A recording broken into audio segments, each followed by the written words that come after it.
fortress?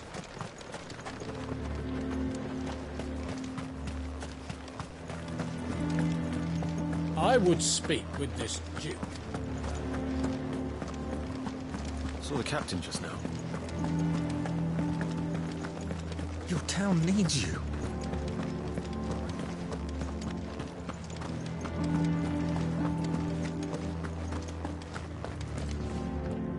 Do you have a moment, Clive? What is it? It's the Duke, unsurprisingly. His Eminence has assumed full control of the garrison and put every able-bodied man to work on the fortifications.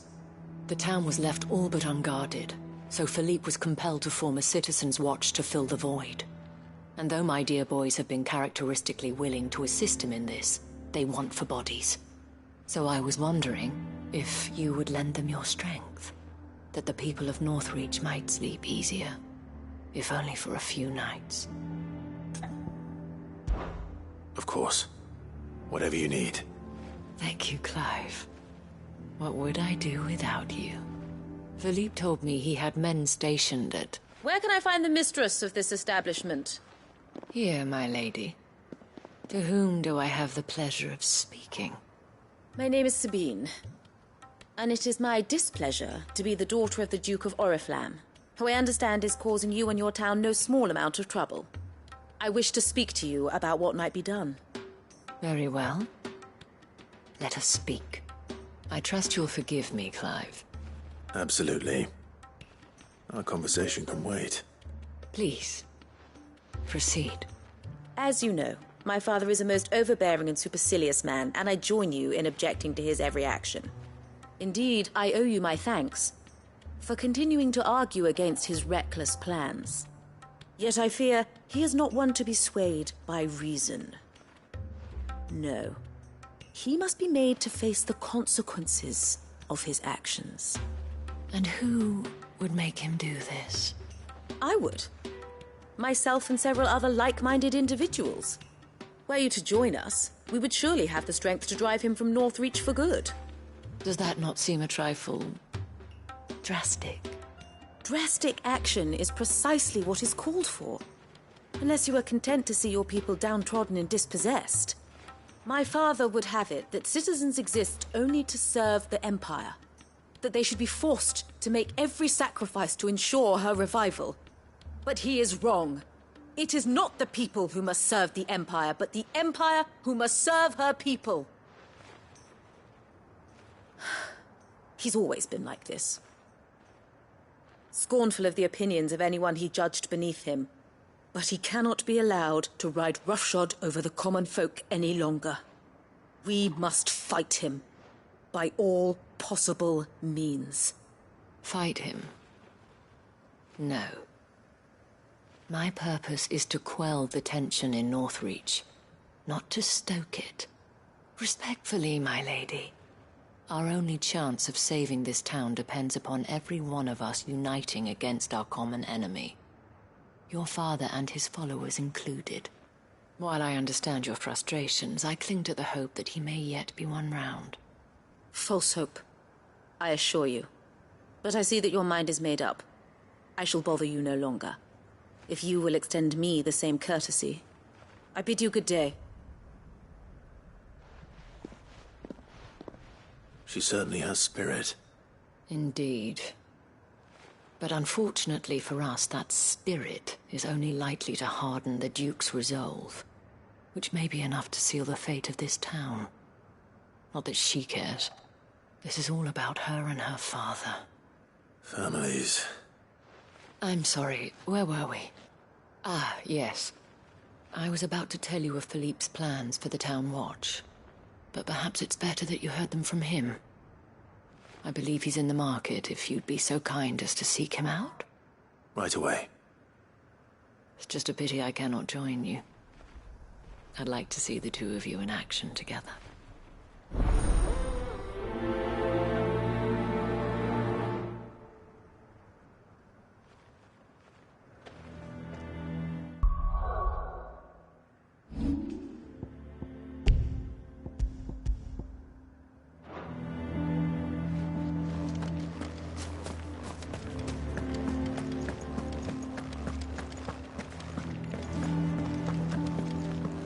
town needs you.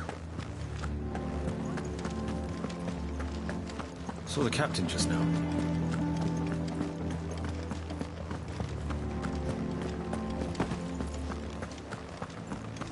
What does the dame have to say about all this? So you are content to abandon... Please, I beseech you. If you are a true son of Northreach, you must fight to defend your home. That's exactly what I am doing, milady. Or trying to, at least. The land is crawling with fiends, and someone has to keep watch. Even when our true enemy is hiding in the garrison? Fine. You're not the only able-bodied man in Northreach. Thank you so much for your help.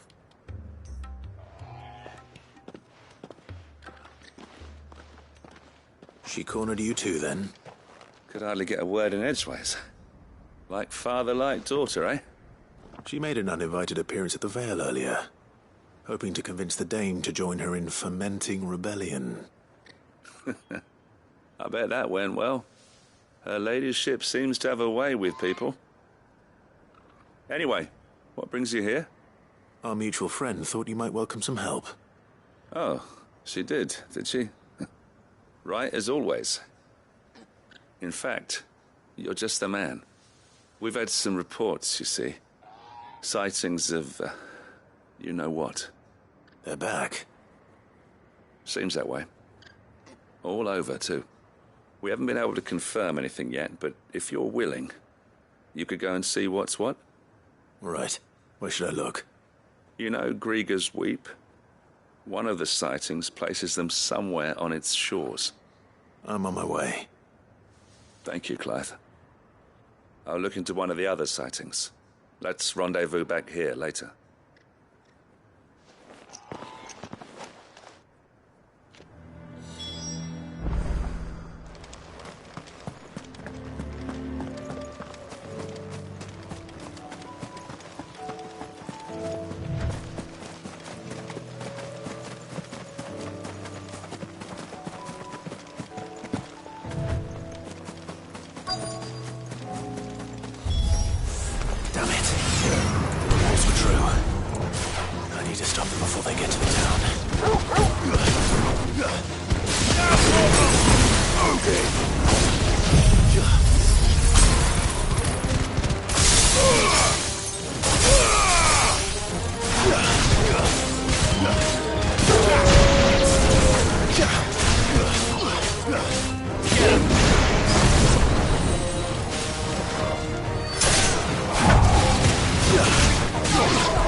Call that a test, Ultima?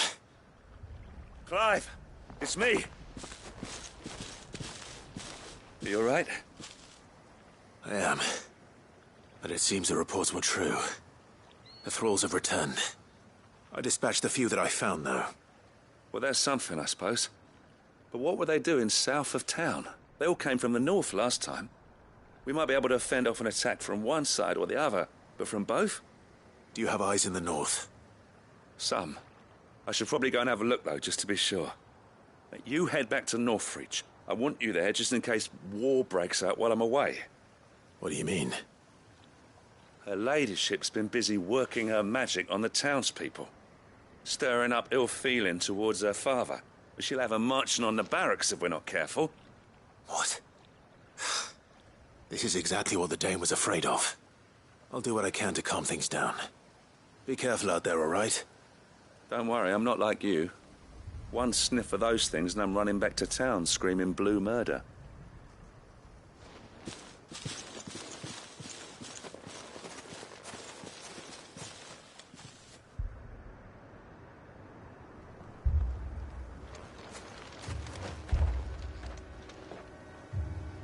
Do you not see, Father? The people of Northreach have given enough, and only a fool would ask for more. Listen to me, Sabine. Where would our people be without their country, hmm? The Empire is their sword and their shield. It is she that ensures they can live without fear. And now she teeters on the brink. Without their sword, how will the people fight? Without their shield, how will they protect their kin? Can the unarmed stand against the advancing hordes? No. But there is yet hope. A new shield, a new sword. A new empire. We can rebuild Sandbreck, just as Great Grieger wills it. Perhaps we could, Father. But we don't want to. Not if it is built on the broken backs of the people. Please, let us not quarrel in the street. You must see that no good will come of this. Our fight is not with each other, but with the threat that draws ever closer to our gates. A threat that your sword has yet to rid us of, Your Eminence. You will hold your tongue, whore! You may have filled my daughter's head with your heresy, but I will not be corrupted. Corrupted? Your daughter's opinions are her own, as you would know if you had ever deigned to listen to her. At least I hope they are your opinions, and not posturing born of a family feud. Northreach deserves better than that. Northreach deserves better than you, Carla. Yes, I know who you are. The slut of Twinside who bedded a Branded. Jealous, are you?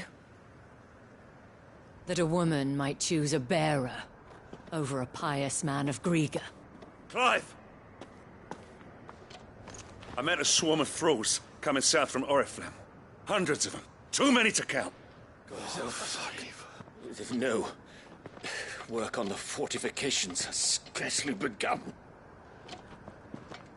We will retreat to Caer Norvent and there make our stand. Did you hear me? That was an order! While this is but a heartfelt plea, let us make our stand here and protect our homes. Protect those that we love. Together, for Northreach!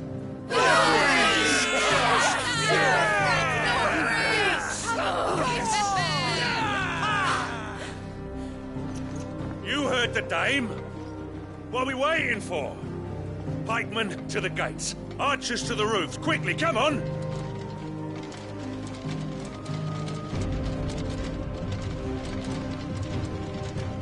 But she is but a common...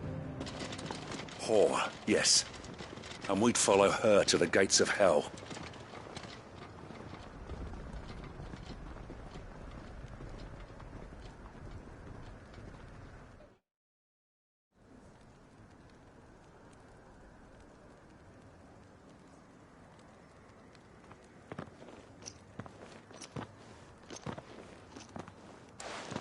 The men have their orders, and they look like following them. I got them spaced out at regular intervals. Whichever direction the thralls strike from, there'll be someone there to meet them. Thank you, Philippe. Rest assured the people will play their part. The herbalist has donated her stock of medicines to me. Should any of your men be injured, Take them to the Vale. We'll see to them there. Thank you, milady. I will. I'll play my part too. You still won for numbers. Unlike the enemy. I only hope I can go some way to evening the odds. Philippe, can I leave the South in your hands? I doubt the thralls by the lake were the last of their number. Of course. I'll lead a party down that way so we don't get taken by surprise. What about you? I'll make my way up the road to Oriflamme. I fought a few of these things. And while I can't promise to hold them all back, I should be able to thin the herd. All right. But take care. Thank you. Both of you. You can thank us when it's over. Till then, madame.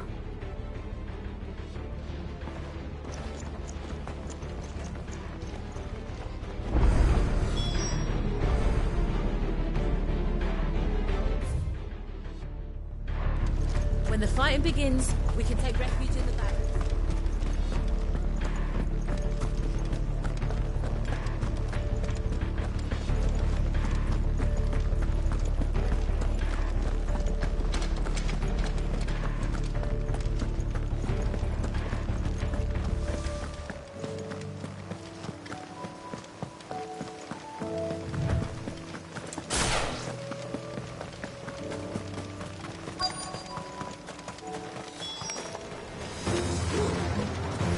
There are so many of them. Not for long.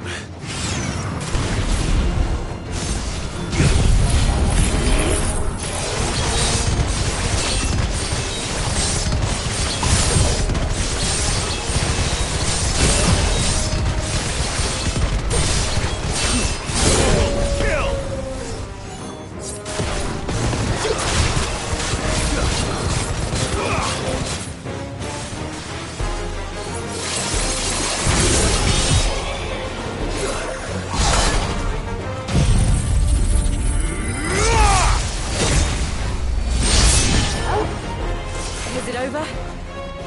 No. It's only just begun.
This one.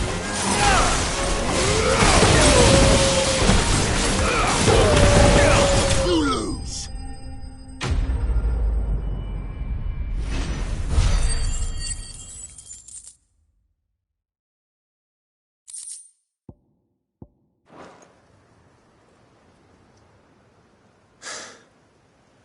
That looks to be the last of them. I wonder how the others fared. Better hurry back to town. Come on, Torgal.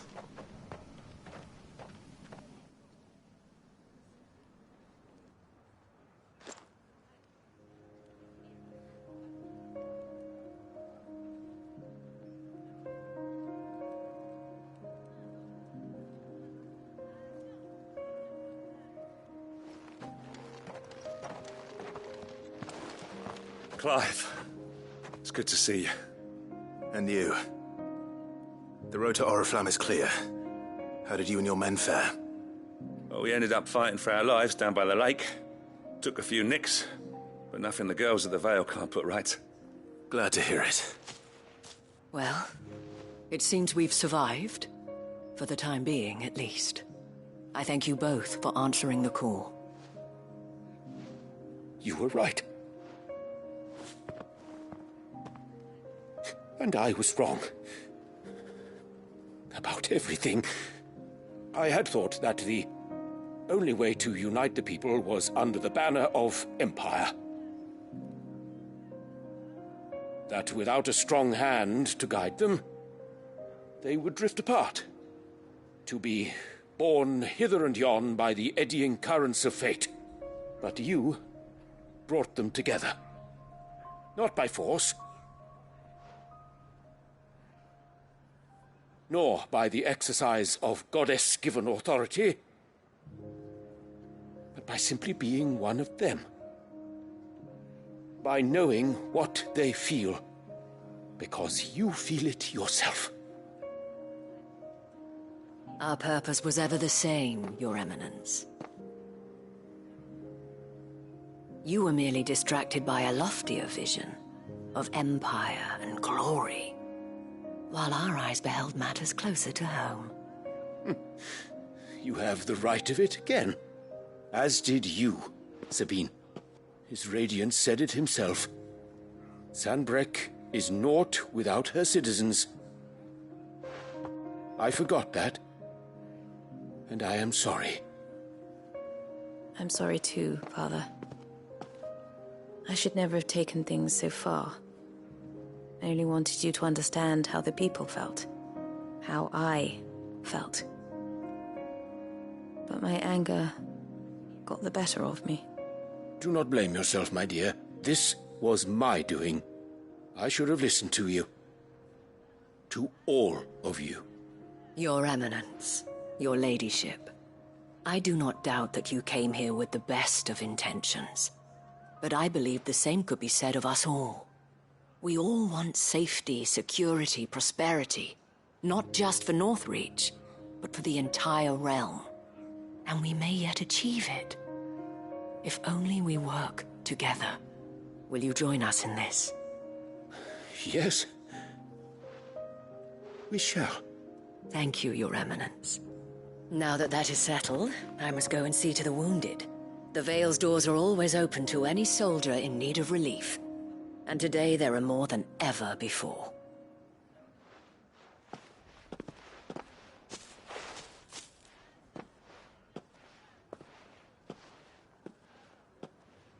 Madame Isabel is a rare soul indeed. In these dark times, I see that it is not men like me who should lead the realm, but women like her. You're right. If only I'd listened to her when I had the chance.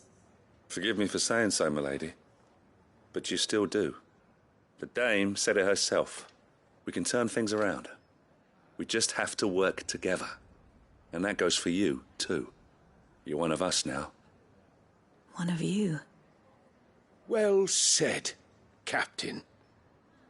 Let this be a new beginning. Not only for Sanbreque, but for us. Well, since there's nothing more to be done here, I should see if Isabel needs any help moving the wounded.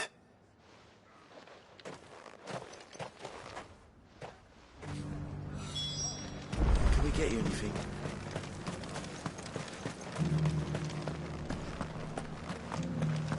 There's no need to worry anymore. I saw several soldiers being carried to the Vale.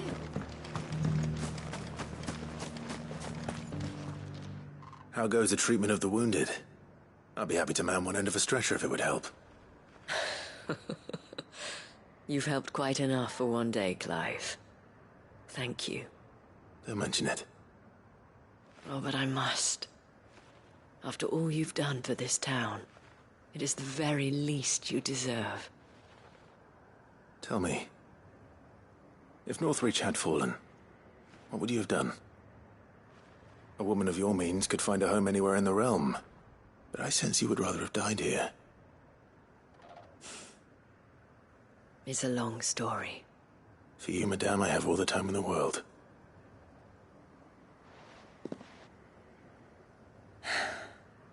Very well. Long ago, I had a life in the Crystalline Dominion. I was Carla then, courtesan to the nobility. So sought after was I that it was only they who could afford my time. Alas, those halcyon days were not to last. For naive as I was, I fell in love with a bearer. He was my master's guard, the gentlest man I have ever known. After they discovered us together, he was whipped bloody and forbidden from ever looking at me again. And so we fled. Not that we had anywhere to flee to. We wandered, aimless and starving, half dreading, half praying that the next day would be our last. Until we found ourselves here, in Northreach. It was the veil that took us in, that fed us, clothed us, and healed our hurts. Those that could be healed, at least. My love was already too far gone. He passed away. He did. Not long after we arrived. But at least we were able to share a few moments of peace before the end. It was the greatest gift I have ever received. But the generosity of this town and her people did not end there. The men and women of the Vale supported me through my grief. Shared in it, though I was still a stranger to them. They treated me like a sister. And so I swore that I would always do the same. That I would return the kindness that Northreach showed me. That I would repay my debt to the Vale.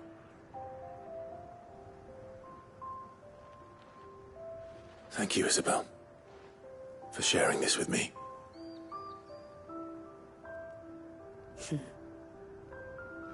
You're a lot like him, you know. Perhaps that is why I have such a soft spot for you. Never stop fighting, Clive. And I shan't either. I know that it will not be easy to keep Northreach together. But our efforts will be rewarded. Just look at us now. The people, the soldiers, even the Duke of Oriflamme and his daughter, all united in defense of this town that we have come to call our home. And what of you? Can we count on your support too? Always.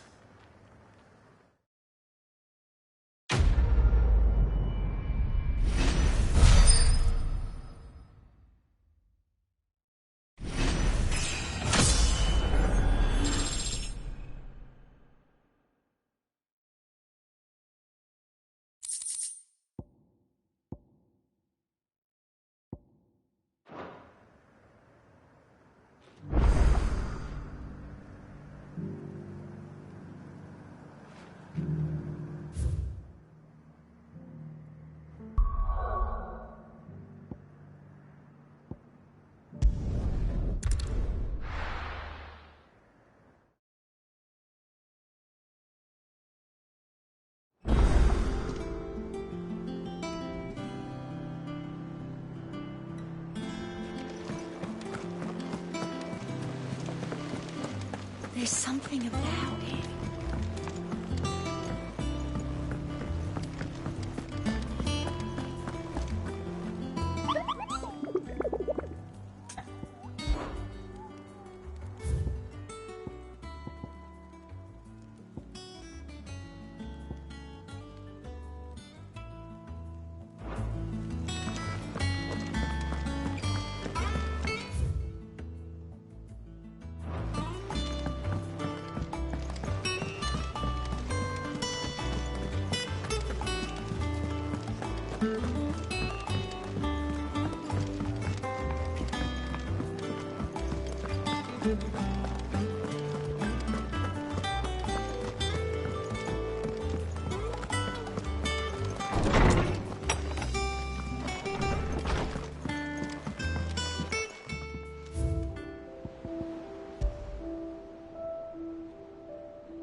And how might I help the garrison today?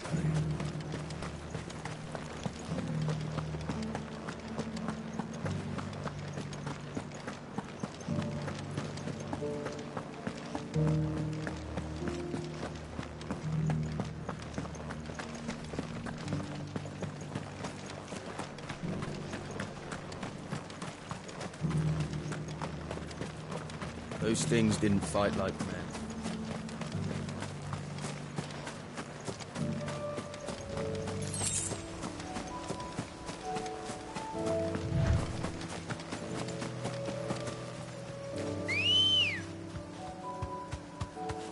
Ready, go?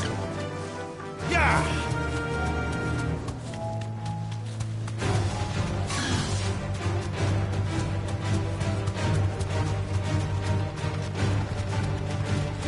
Company.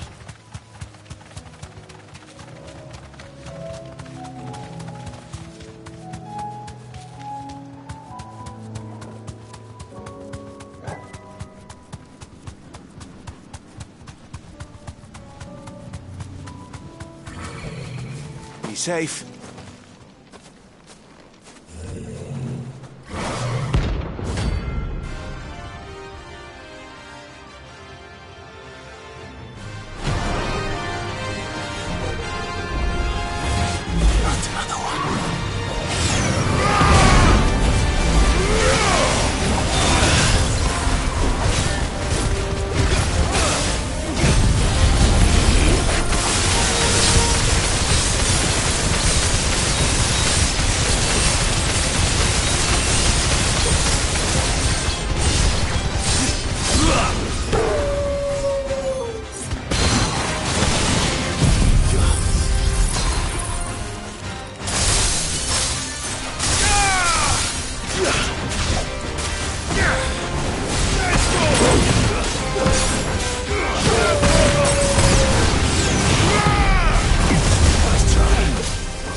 What do I owe the honor? So, will it be? Should last you a good while. Not bad, if I do say so myself. That it? Fine.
Long live...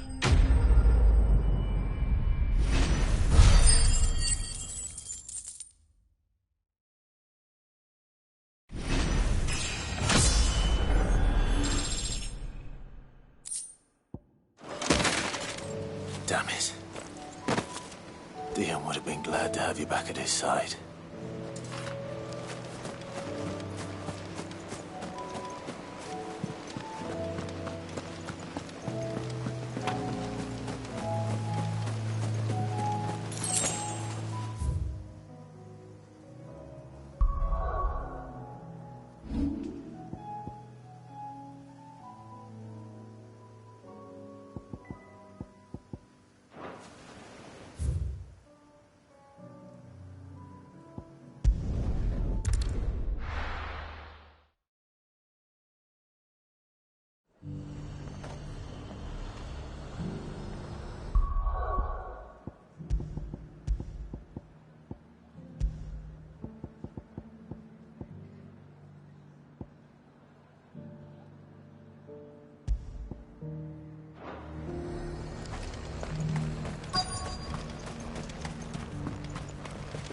I've nerve. Well met, Sid. This is the initiate. Ember, present yourself. At your service, Master. Please, just Sid. There are no masters here. Your life is your own. Oh, of course. Thank you, Sid. The sergeant says you'll be evaluating me at my trial. To become a scout, yes. You are aware of the dangers inherent in that role. I am. But I swore I'd face them. Just like the man who saved my life. And who would that be? Gav. It was him who found me and freed me. No magic, no support, just one man and his nose. Came and sniffed me out. It taught me what one man can do if he puts his mind to it. And I've been training ever since, so that one day I can be someone's saviour, just like Gav was mine. I'm sure he'd be flattered. You clearly have good intentions, Ember. And it sounds like you're under no illusions. Stick to this path and you'll make a fine cursebreaker. So, what? Have I passed? You haven't even started yet. Now listen.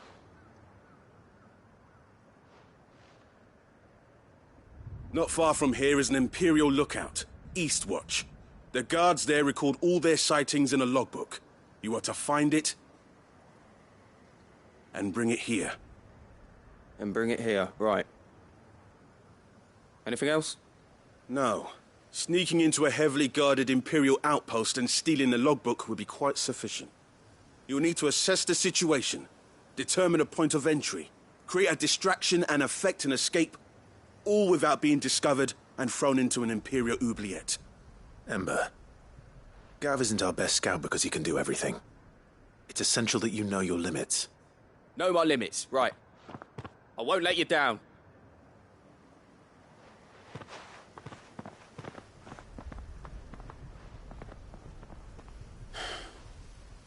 It shouldn't be as dangerous as I made out. But keep a weather eye on him all the same, would you? On my way. All right, Ember. Impress me.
These are clean kills.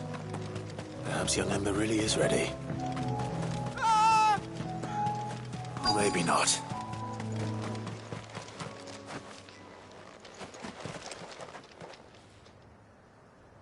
Damn it.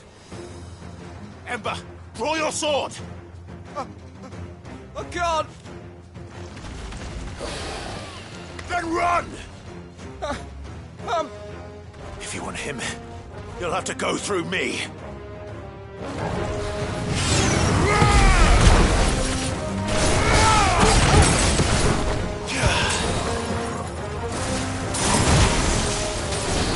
All yours, Torgal! And another!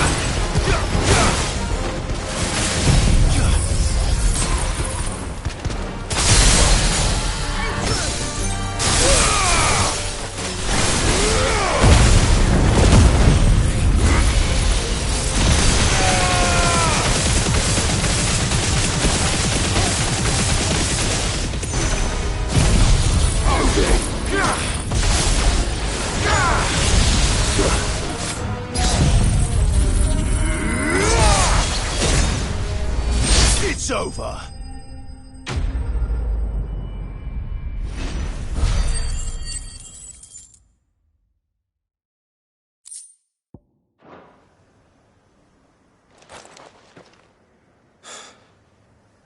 Ember, are you...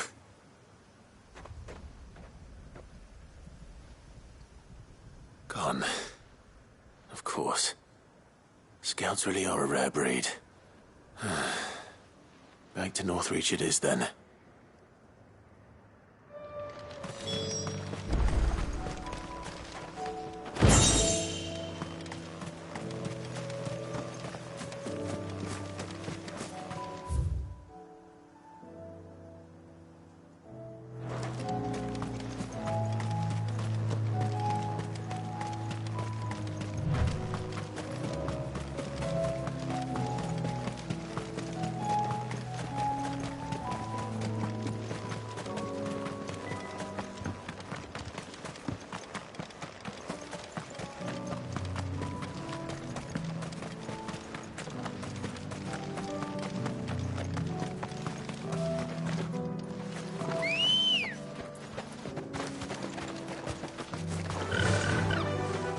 Faster!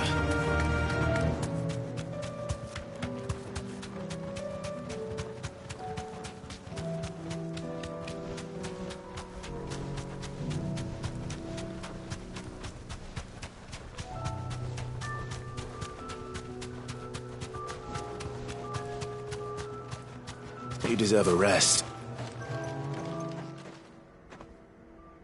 I didn't expect you back so soon. Where is Ember? How did he fare?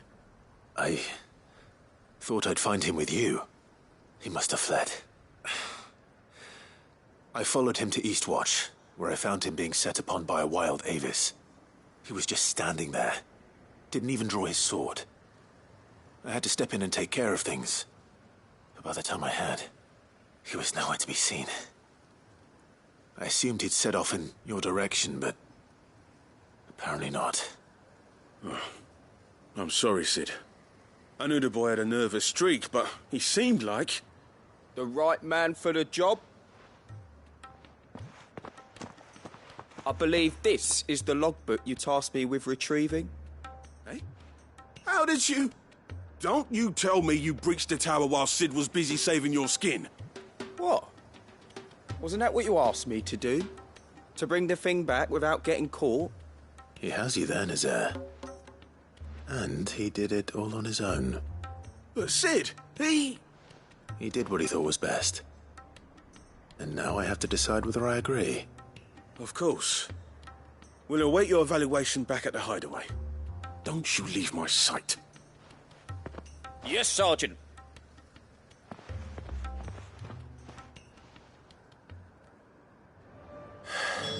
This won't be an easy decision.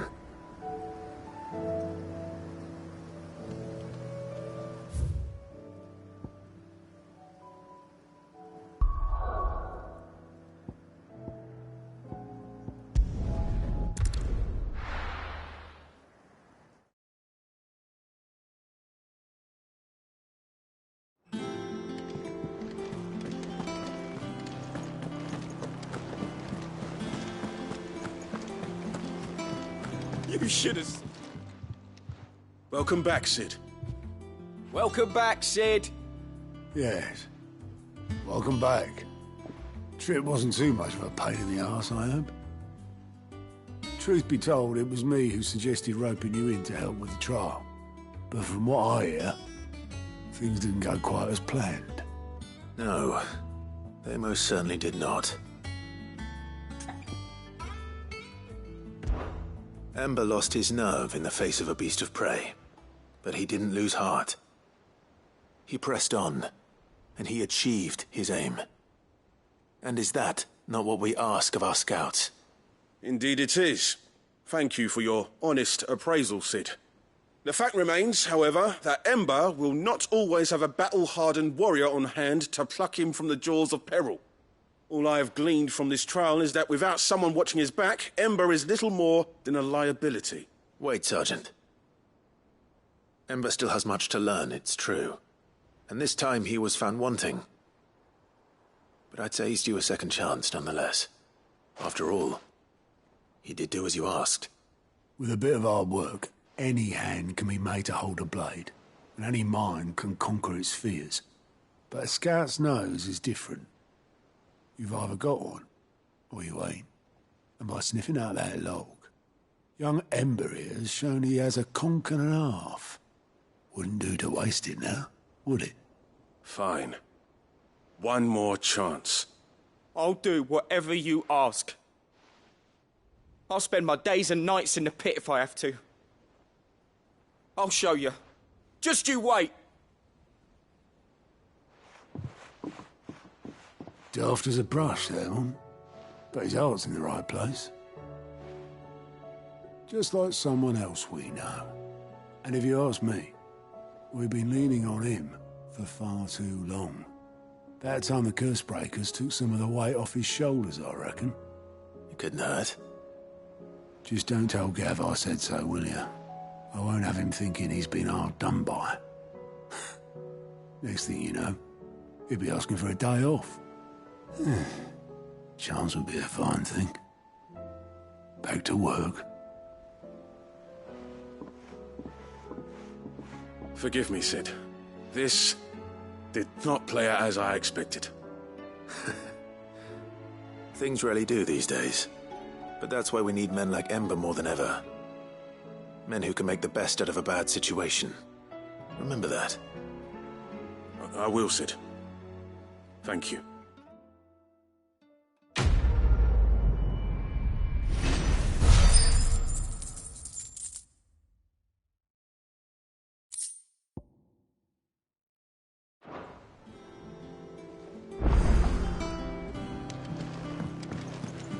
There's something about it.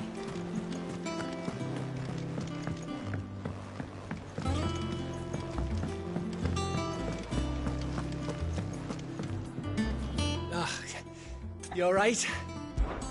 Something troubling you? No more than usual. It's just... Etta's baby will be coming soon, and I wanted to make something for it. I'm sure she'd like that. Back in the north, families would always make gifts when a bairn was on the way. Yeah, I'll let the little tykes know they were welcome in their new homes, like. So, what's the problem? Well, the problem is that Etta's due any day now. And I don't know if I'll be ready in time. Is there anything I can do to help? You know, there just might be. All right then. What exactly are we making? A good luck charm. But not just any good luck charm. Not just any. No. One made from the feather of a silver chocobo. There's nowt lucky in all the realm, or so we used to say back home anyway. Thing is, they're hard to come by. Had Otto and Karen check with their suppliers, but nothing. I try and track one down myself, only... Only the big day is fast approaching. And that's all you need, a feather. That or the bird whose horse it's attached to, aye. I was gonna start by asking around with traveling traders plying the northern borders. Well, there's no shortage of those passing through Martha's. I think I might make that my first port of call. I'll let you know if I find anything. You're a good friend, Clive. I won't forget this.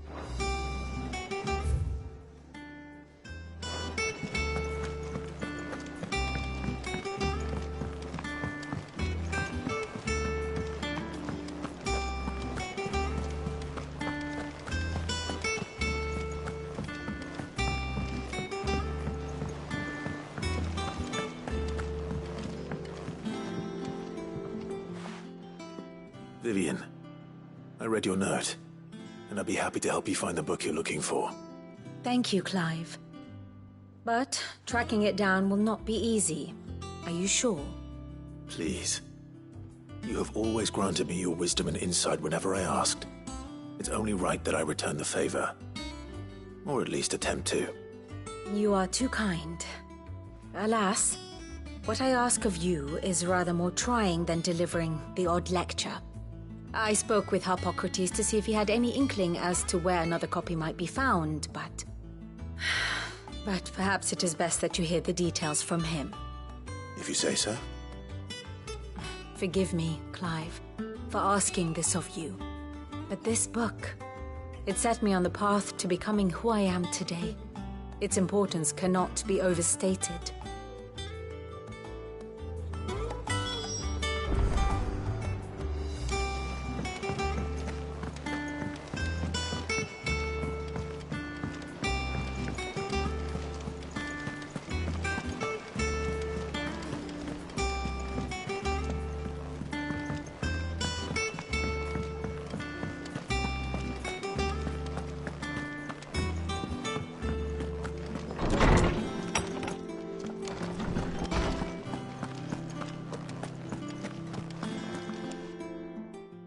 Clive, my boy.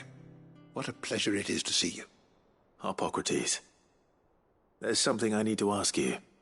I've been charged with locating a book called From a Distance. And you seek a rare gem indeed. One whose name I had not thought to hear from your lips.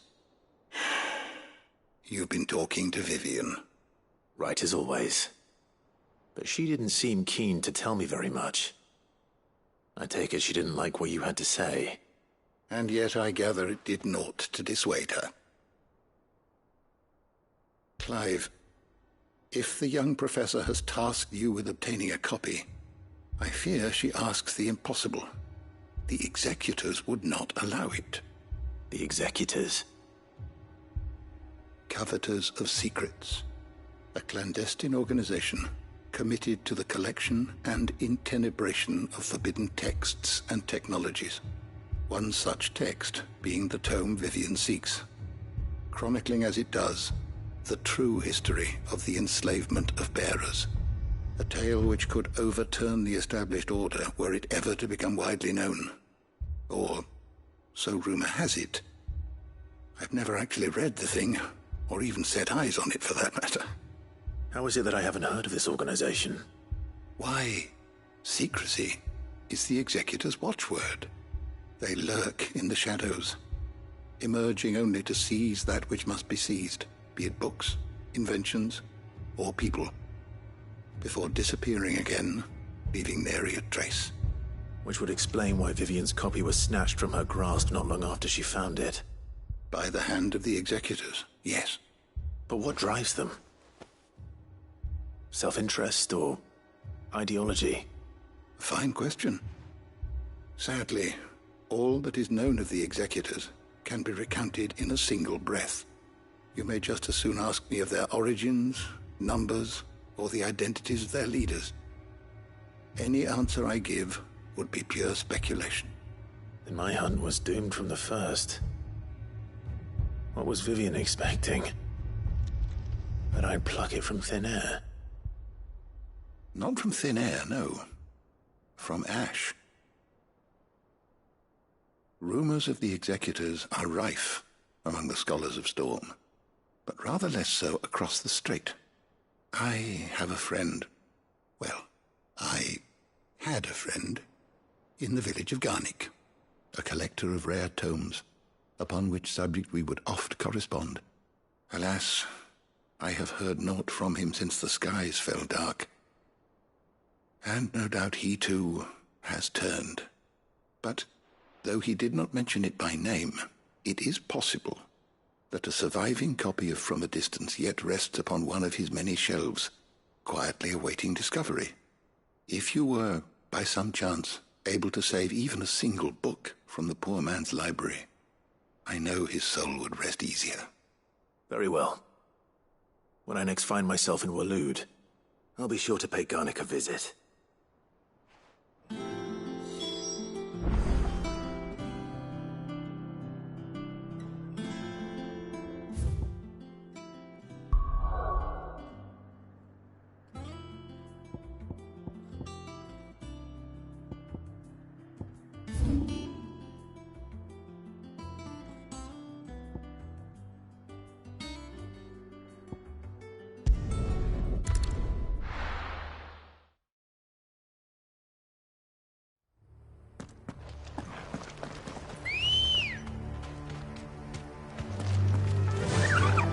Fly, Ambrosia.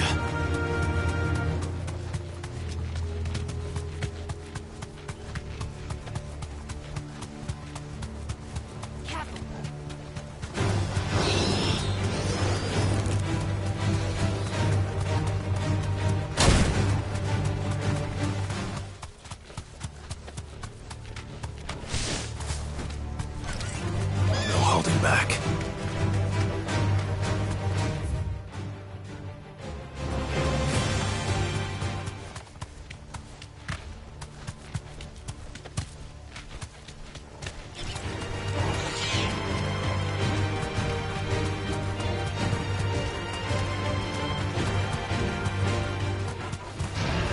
This won't be easy.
The entire village looks abandoned. Now, which house would a bookworm live in?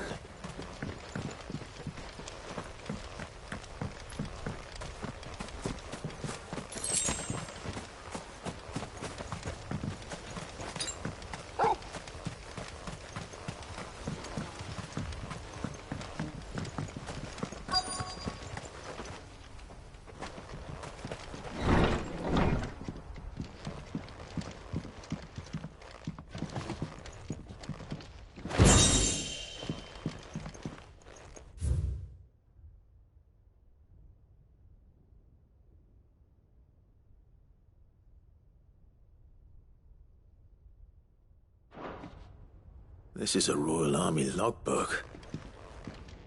Did he take this from the local bank?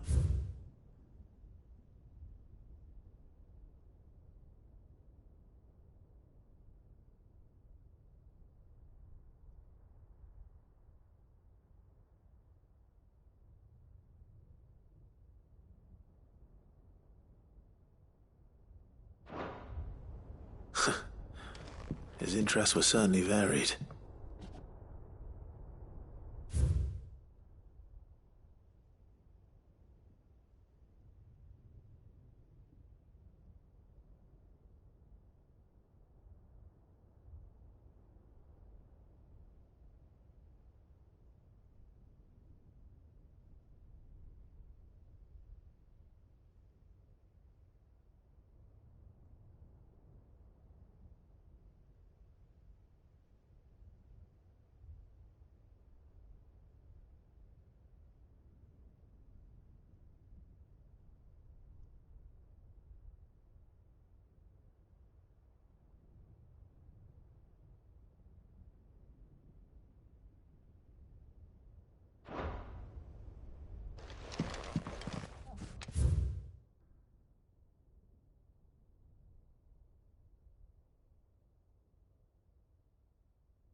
This is it.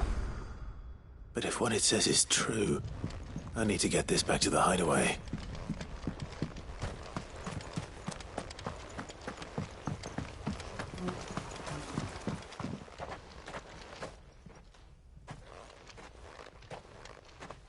Leaving so soon, stranger? We've been watching you. From a distance, so to speak. Subtle. I know who you are. Then we need not waste time on introductions. Hand me the book. Leave it in our care and return to your life. Your care? Do you mean to burn it or bury it? That is not my decision to make. But by one means or another, its contents shall be removed from the common record. Then I'll have to politely refuse. I won't let you erase our history. Then we find ourselves at an impasse. Very well. The book can just as easily be pried from your dead hand.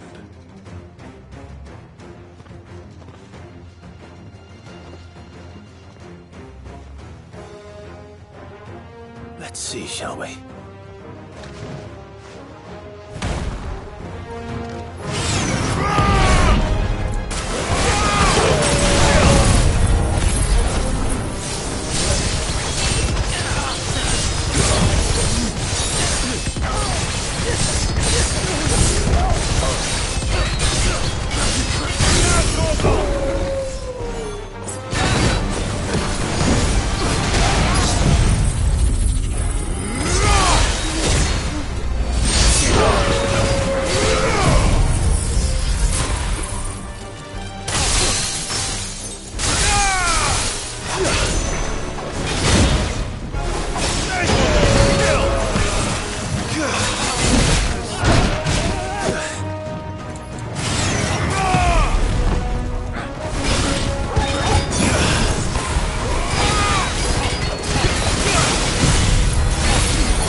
Impressive. But we have other means. We shall claim the book yet. Why do you want it so badly anyway? It lays out in no uncertain terms the vanity and avarice of mankind. It tells the shameful history of the persecution and oppression of a gifted few by a giftless many. Would you say that this interpretation was correct? I don't know. You don't know. Your sword may be sharp, but your wits are dull. So let me answer for you. There is no correct interpretation of history. That a series of events took place may be proved beyond a doubt. But there can be no single, immutable explanation as to why they came to pass. It is a question of numbers and of belief. If enough people believe that a set of events occurred for a reason, that belief becomes the truth. So you're trying to control the truth? We are trying to protect people from themselves, from knowledge that would bring them naught but pain. That is all. You may keep the book, for now. The world is small. We shall meet again. Until then. Wait! Damn it. Let's get this back to Vivian. Perhaps she can explain what that was all about.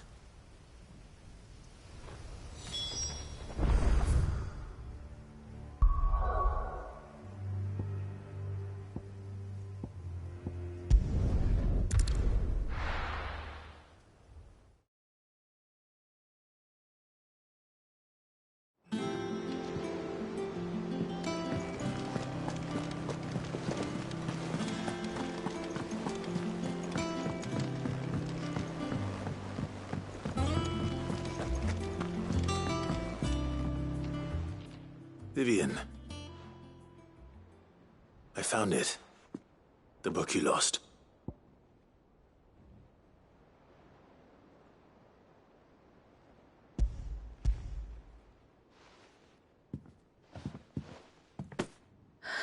You found it.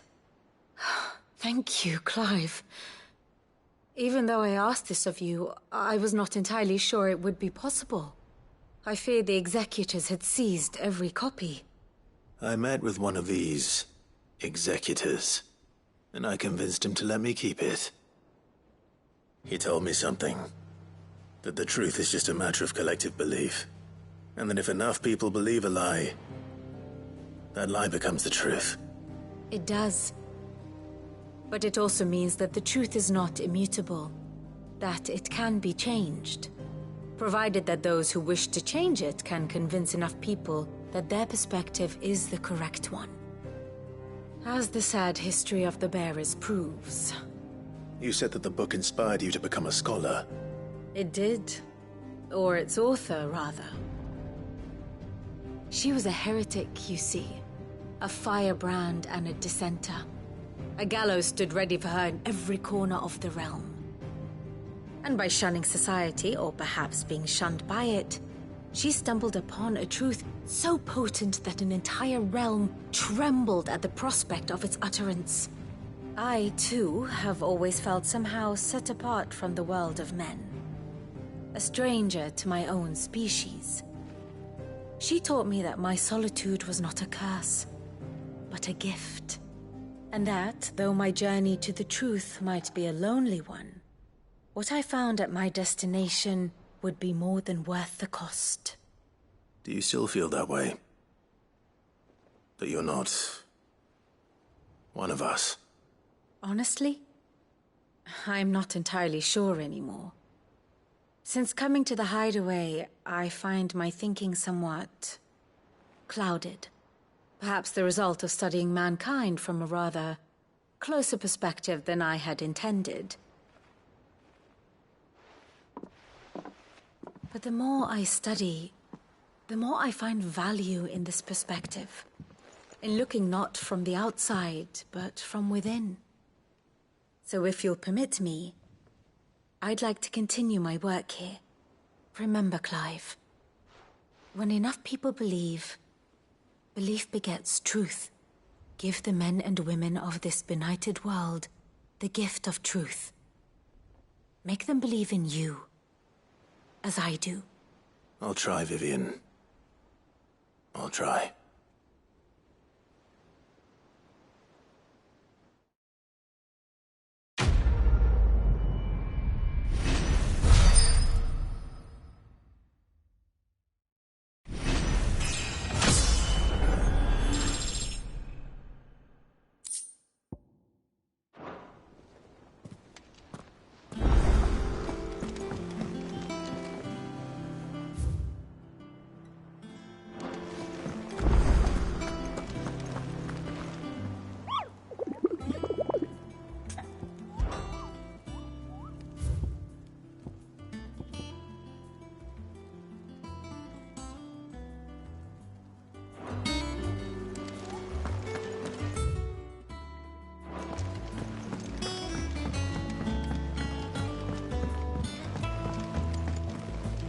There's something about it.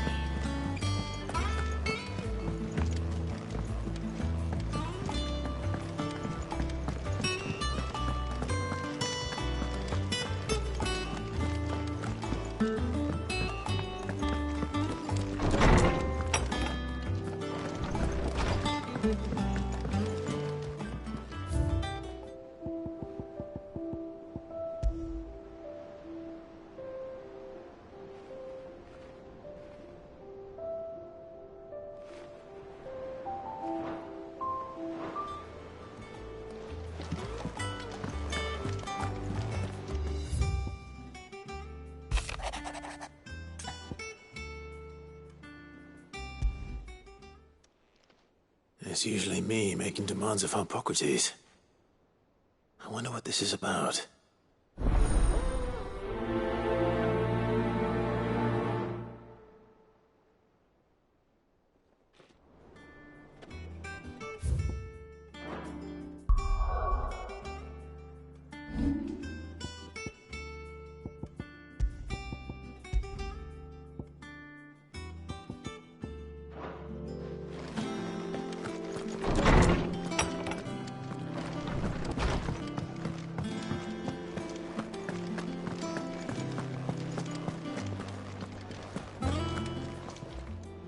Clive.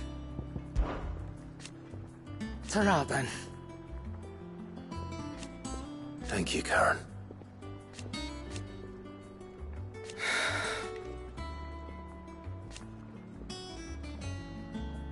You could do this too.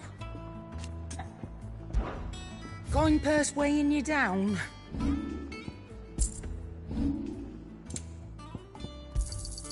You're rubbing me blind, you know. Is that all?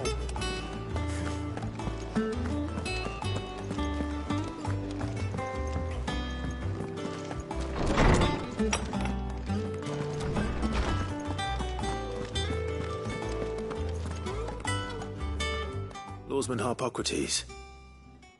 I received your note. Ah, yes. I expect you're wondering what this is all about. You spoke of making amends with Dion, but I can't imagine what for. Then I should begin by telling you that I was once his tutor. This was some years ago, of course, before I joined Sid in his hideaway. At that time, I was counted among the foremost scholars of Oriflamme, and was accordingly invited to the palace to supervise the young prince's education, all to ensure that the future emperor had a firm grounding in, well, everything an emperor should. History, religion, commerce, government. Alas, our time together was cut short when Dion left to join the Dragoons, his studies no longer being deemed necessary. I had not expected to meet with him again, least of all here. Have you spoken with him? No, I have yet to find the right moment. His Highness always seems so preoccupied, especially when alone. I would not wish to disturb his ruminations with idle words of greeting. Not when I know he dwells upon the evil Ultima had him commit in the Dominion. The guilt weighs heavily on him, I know. But as you say, that was Ultima's doing. Surely you can't blame yourself. When I first met him, it was not guilt, but his people's expectations that weighed heavily upon him. And I did nothing to ease that burden. He bore it alone, until the day he could not bear it any longer. It is one of my greatest regrets that I only ever offered him my wisdom, when what he truly needed was friendship. The blame for Dion's transgressions lies not only on his shoulders, but on mine. I see. I'm ready to help you in any way that I can. Then I beg that you bring me a wild wyvern tail. Apothecaries across the ages agree that even to glimpse such a flower is to be granted inner solace. Fabulists and fraudsters all, of course. But there is oft a seed of truth to be found where even the most outlandish opinions align. Well, it can't hurt to try. Where can I find this flower? And how will I know it? You have seen cultivated wyvern tails before, I trust. The lily-white blossoms from whose roots the poisonous ink for the brand is distilled. Well, those which grow in the wild differ only in their purple hue. The harsher the environment in which they are raised, the deeper the color. There is a waterfall in Rickmal's roost across the strait, where the flowers once grew in abundance. Whether they still survive there, I know not. But try as I might, I can find no likelier location. It's all right. I'll find you a wyvern tail one way or another. Thank you, Clive. And please, be safe.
Run like the wind.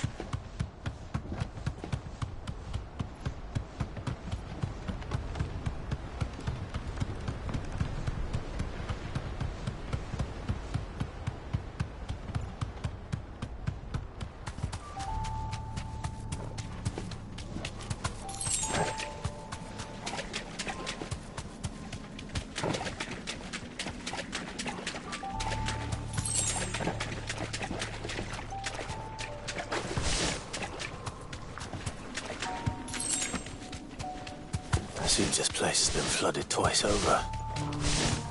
Purple flowers blooming next to a waterfall. Shouldn't be too hard to find. Be safe.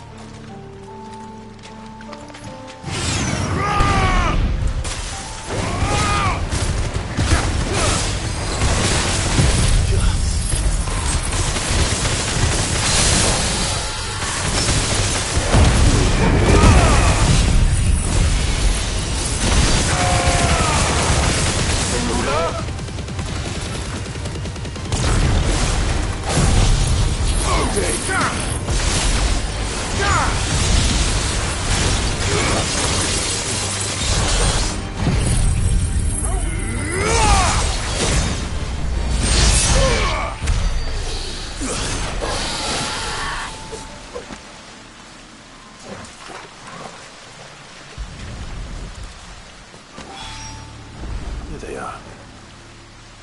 Might as well pick enough for a bunch, I suppose.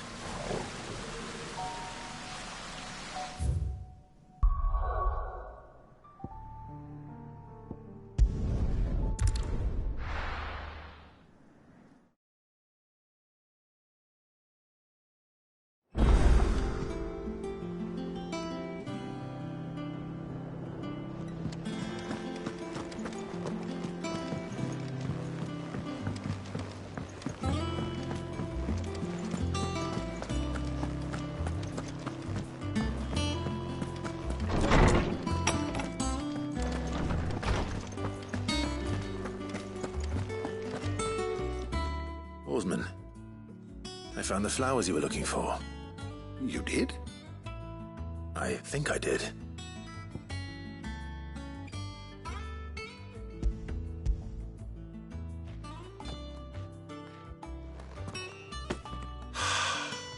You did indeed. My dear boy, thank you. You wanted to make Dion a gift of one, did you not? Shall I invite him to join us? Oh, I don't... It's no trouble. I'll go and fetch him.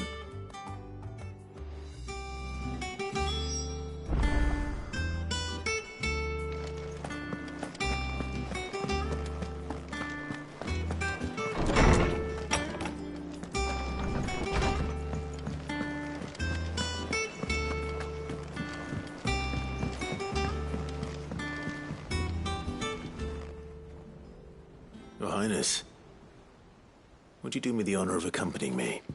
No. It is time, then. No. Only to the shelves. Our lawsman has something he'd like to give you. Master Harpocrates. No. I dare not show my face before him. Not after everything I have done. I have taken countless innocent lives.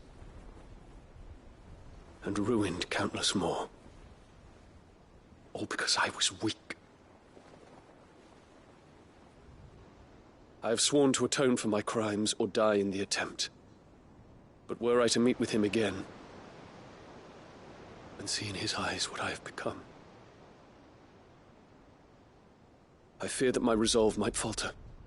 Then that is all the more reason to do it.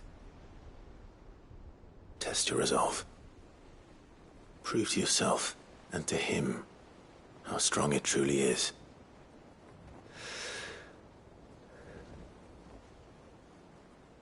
You are right. I must, at the very least, offer him my gratitude. Very well, then. Take me to him. Follow me.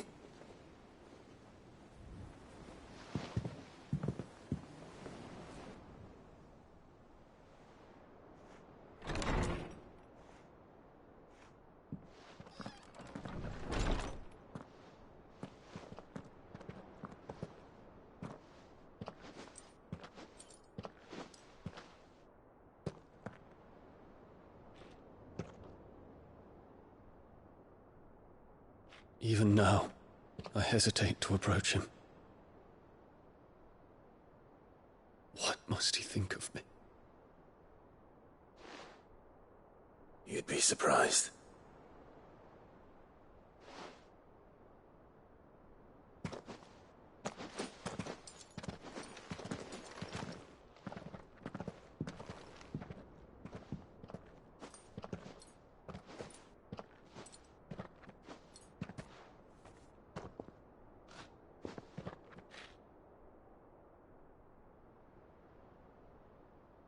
Master Harpocrates, pray, accept my apologies for leaving your tutelage before my studies were complete. Your lessons opened my mind to a world quite unlike the one I had imagined from within the gilded confines of the palace.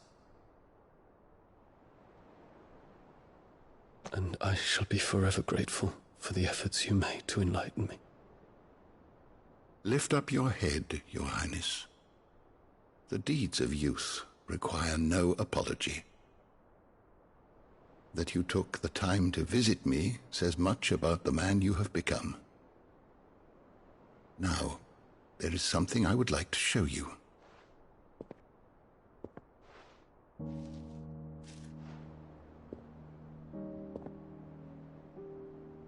Is that a wyvern tail?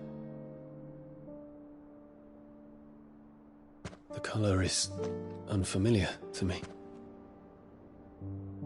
Because it is unique to those found in the wild. Something in the harsh environments in which they grow lends them this striking hue. Their roots are indistinguishable from those of their hothouse cousins, but once they bloom, the difference is immediately apparent. In this flower, I see you, Your Highness. Its roots were the roots of a wyvern tail, with all that implies. But they do not define it, just as yours do not define you. I want you to have it, that it might remind you of this truth.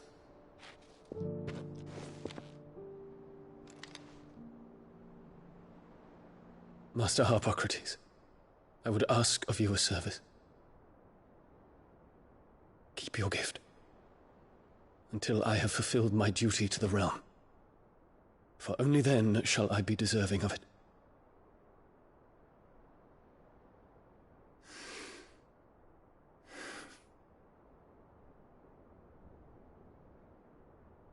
As you wish, Your Highness. I shall await your return.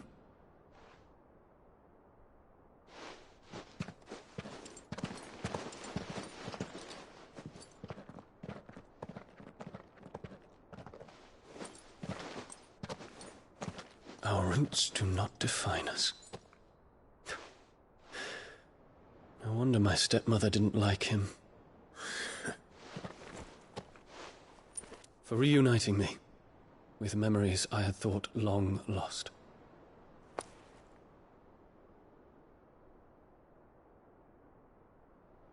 I shall not forget this.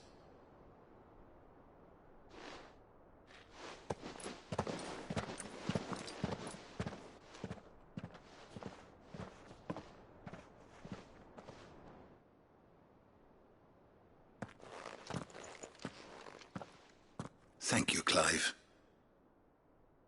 Were it not for you, I fear I might never have found the right moment to speak with him.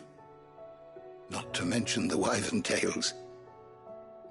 I shall plant their seeds, that I might not disappoint His Highness upon his return. I hope the soil in the hideaway is to their liking. Why, these flowers bloomed in the bleak, black wastes of Waloed. I'm sure Nigel's yard will suit them to a T.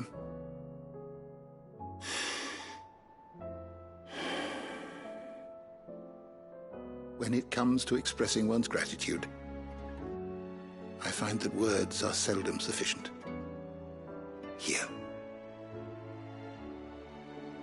What's this? A stolas quill. or more precisely, my stolas quill. 'Tis said that an owl's feathers are steeped in the wishes it hears over its long lifetime. All those words just waiting to pour out onto the page.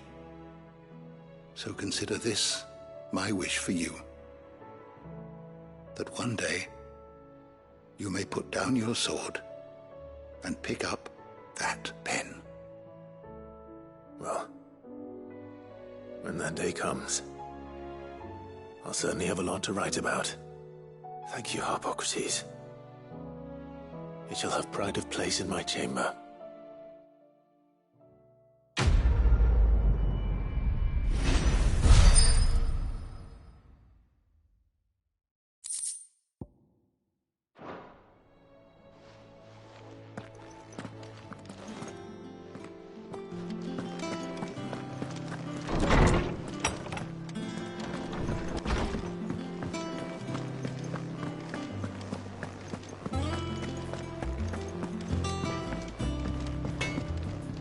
So what do I owe the honour? For Sancfordian, do you? Yeah, that should do you. You can thank me later. Not my best work, but it'll do. Anything else? First the skies, then the crystal.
Let's hope one of the merchants here has what Gav needs.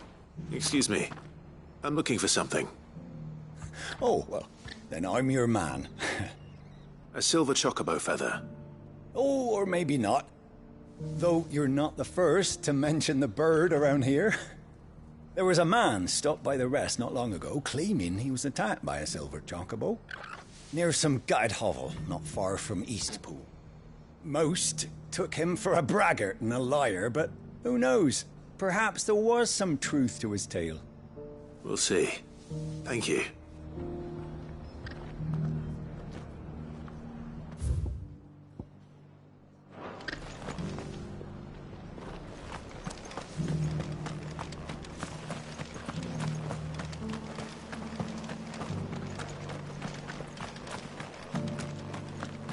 It doesn't still hurt, does it?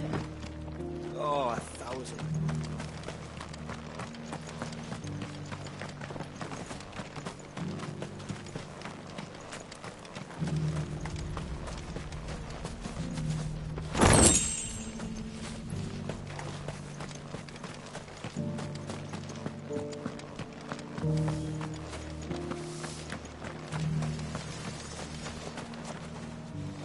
How do, traveller?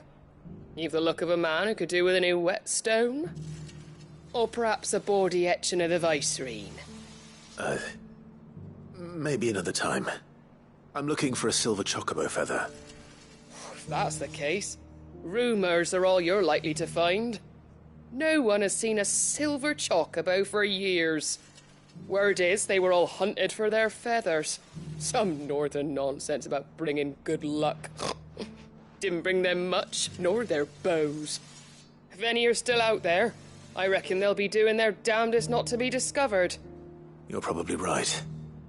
Thank you anyway.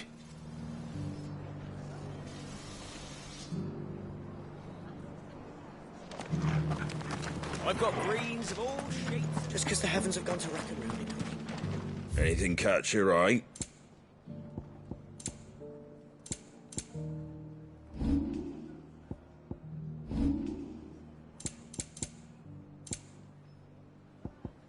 Very well.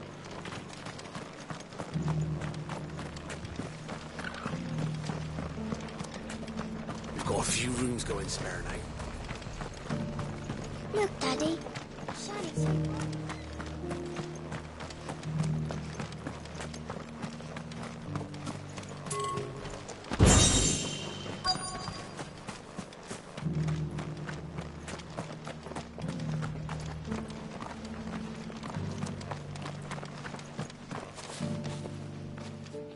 Can I help you with something? You wouldn't happen to sell silver chocobo feathers, would you? I deal in fruit, not fancies. But if it's fancies you're after, I suggest you try Rhiannon's ride. Was a silver chocobo seen there? Oh, yes. If you believe the ravings of a madman. It wouldn't be the first time. A silver chocobo sighted in the hills near Rhiannon's ride. It sounds almost too good to be true. But since I'm already here...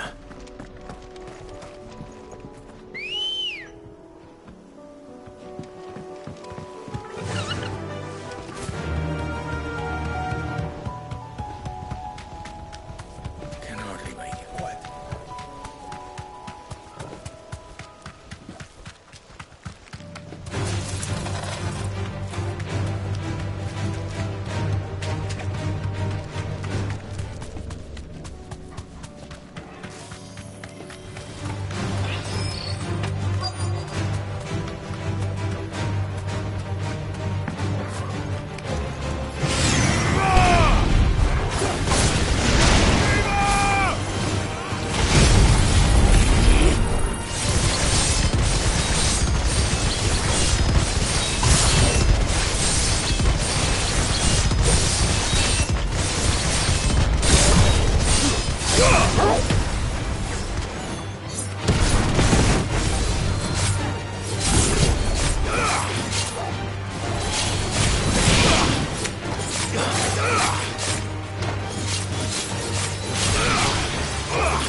Tracks.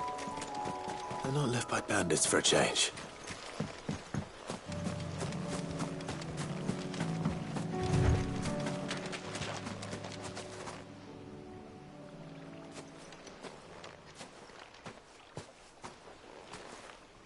More tracks. And these look fresh. The chocobo was here. And recently. Perhaps it still is.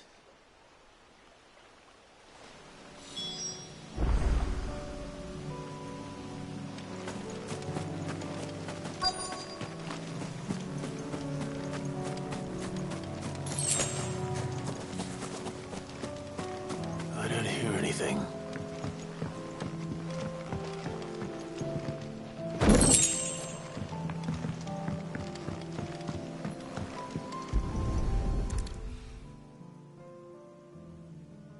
Well, I'll be damned.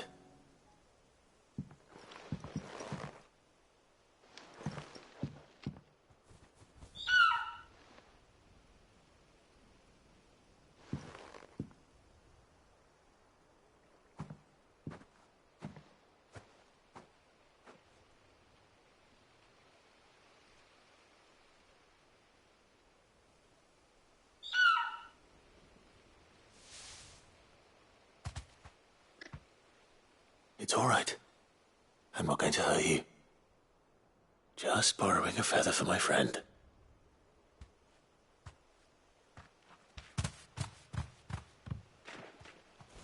Thank you. Let's get this back to Gareth before they change their minds.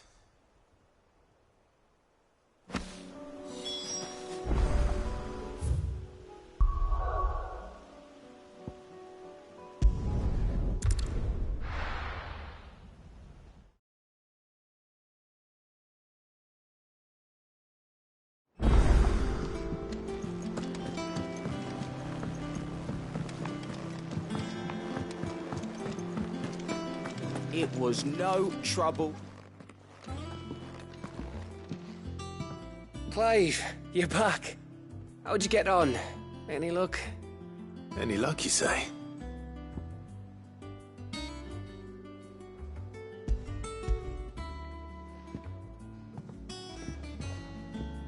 Crystal's crack. Is this what I think it is? Where in the hell did you find it? It's a long story.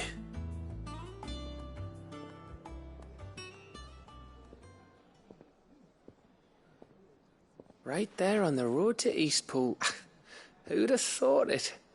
Everything up there's been abandoned for years.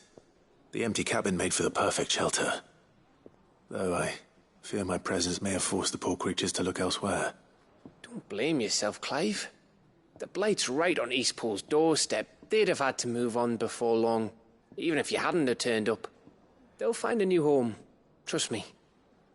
After all, that's what us endangered animals do. Anyway, what matters is, you managed to nick us one of their quills before they could run off. And now all that's left is to fix it to the carving. I didn't know you could carve. Reckon there's a lot you don't know about me. Like the fact I'm as good with a whittling knife as I am with a sword. And that bone Ember gave me's a dream to work with. What did you say it was from again? An Avis? But it weren't your Avis, Sid. I slew one of my own at last. So all those long nights in the pit finally bore fruit. I'm proud of you, Ember. Don't speak too soon. I ain't done my trial yet. There we go.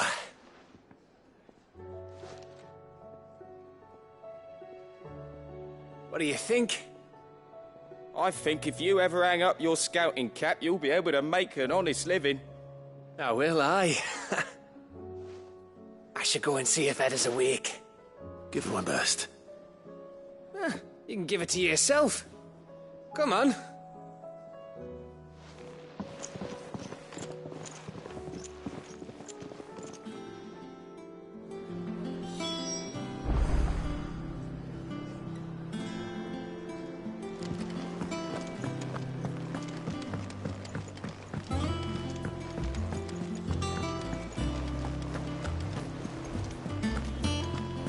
There's something about him.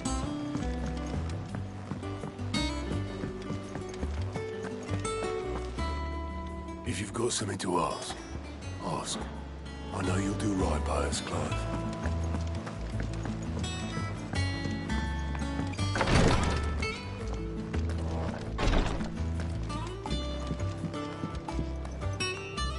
Greetings, Lord Marquis.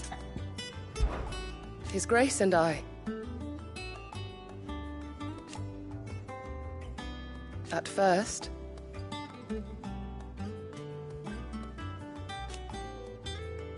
it was my duty to him.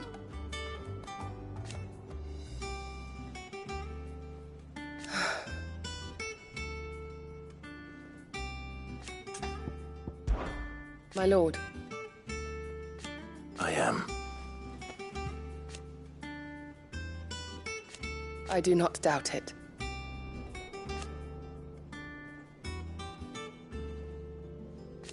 Thank you, Yode. May you return safely. I prithee do not risk yourself unduly.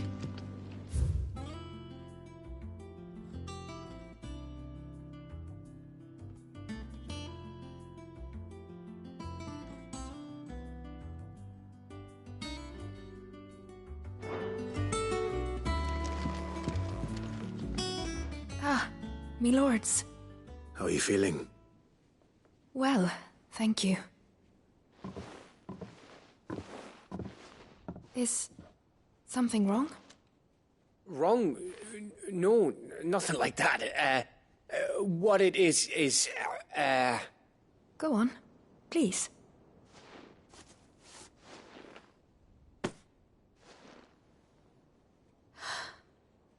It's beautiful. Did you make it? We did. It's from all of us here at the Hideaway. Your new family, like. It's a good luck charm. We may come up north when a band's on the way. I mean a baby. To let him know that they're part of the family too. Oh, I hope you like it. I don't know what to say. I thank you, my lords, for everything. If there's anything you need, just let us know. I will. Clive, fancy a swift off? I'm thirsty. I could be convinced.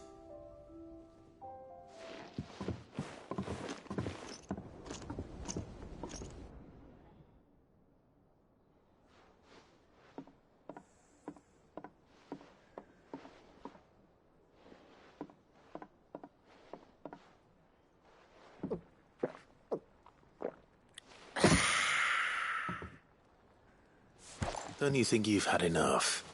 No, we're celebrating. I'm gonna be a father. I think Edda might have something to say about that. You know what I mean. Bit of light in these dark times.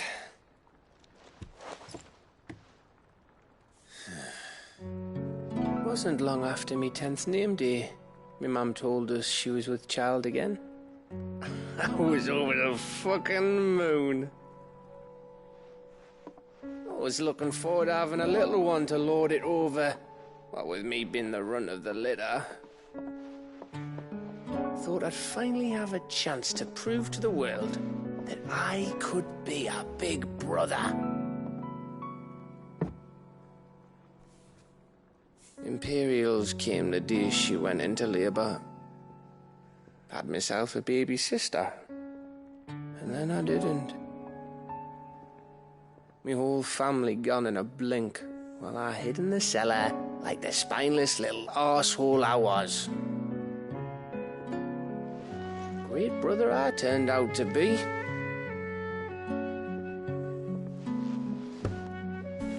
I'll never be a leader. And I'll never be a hero. I'm just a daft little dog who comes running when his master calls. I'll never be like you, or Sid, or Jill, or even Torgal. Have you finished? Maybe.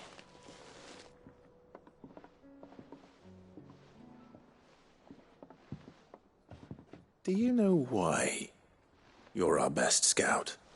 Yeah. Because you don't need anyone to hold your hand. Without your resourcefulness, your courage, your determination, I don't know where we'd be. Maybe hanging off a cliff like, That was only the once. Exactly. You learned from it. And here you are, after Founder knows how many missions, stronger for everyone. And let's not forget Rosalith. Who was it who freed me from the dungeon? Who was it who ran to Jill's rescue? That would be me. Because you're our brother, Gav. My brother.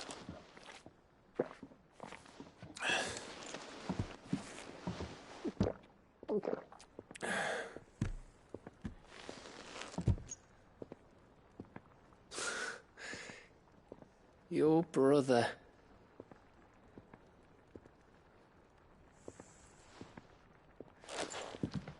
Which means that when the time comes, I get your room. And your sword.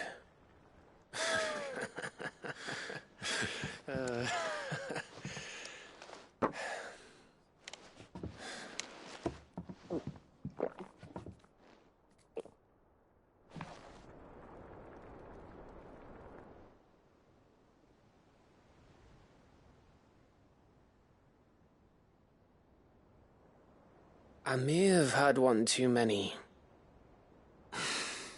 You may have had 10 too many. I said I was thirsty. Better get back to work anyway, after I walk this off. Clive? What is it? Thanks for, you know. I know.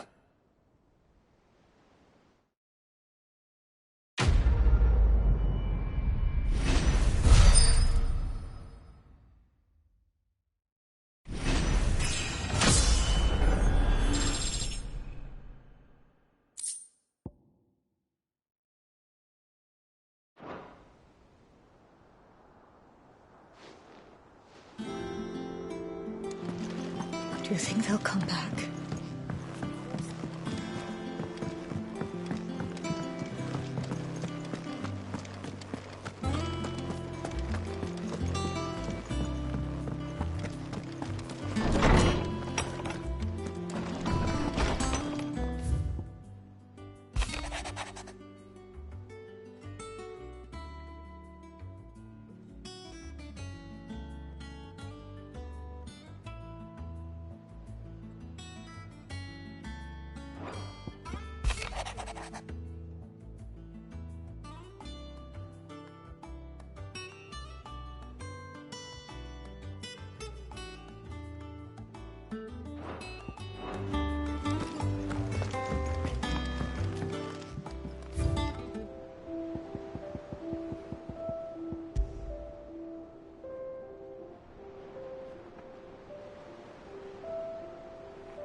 First the skies.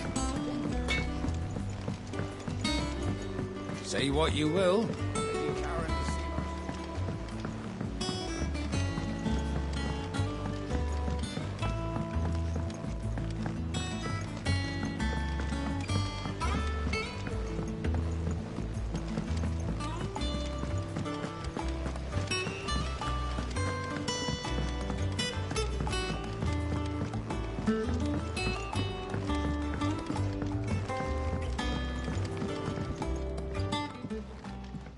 Ned, if you have a...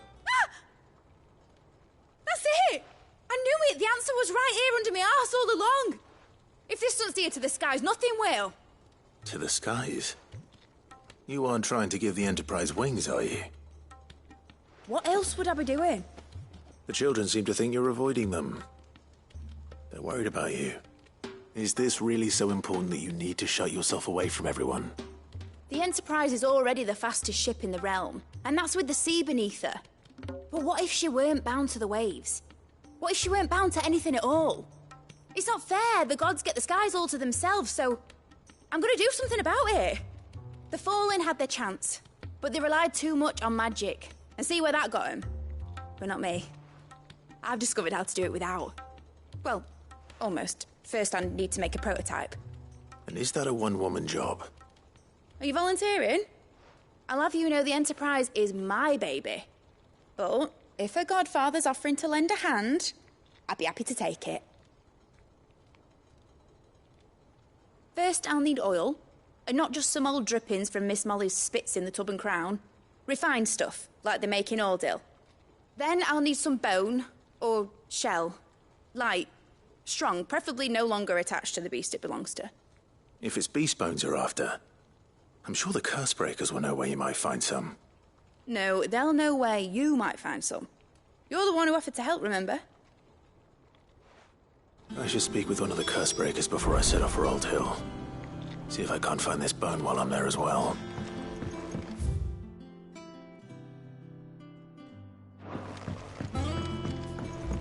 Has Midadol mentioned a new project?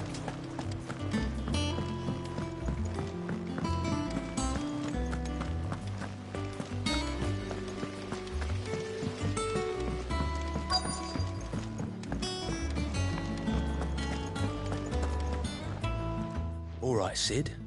Come to buy us around, have you? Only if you earn it. Mid needs a piece of light but durable bone for her next project. You've encountered your share of beasts on your travels across the realm. Any ideas? Most bones are the same. Whack 'em hard enough and they'll break. If it's durability you're looking for, shell will serve you better. You know what an adamantus is? I do. And I know to give them a wide berth. Will any old adamantus do? Well, with shells, the older the harder. There's a rumour of an ancient adamantus down in Karava, near Old Bidza. All what's left of the village anyway. But don't expect to make quick work of the bastard. There's a reason it's lived as long as it has.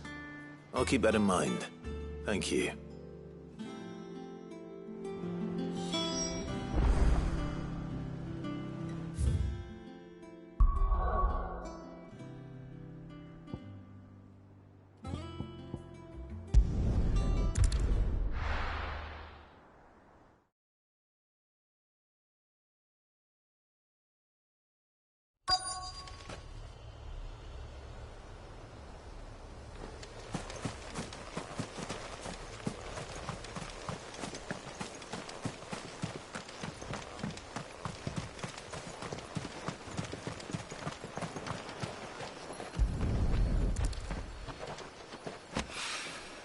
It's well. After what happened here, it's a miracle there was any left at all.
This should be enough.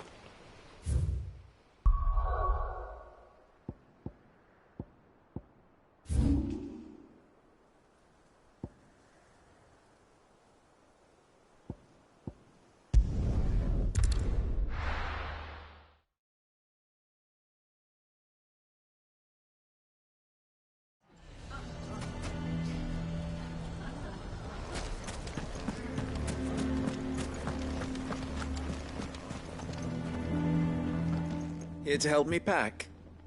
Thanks, but I'll be traveling light. I'm almost finished already, in fact. You're really going to go through with this, then?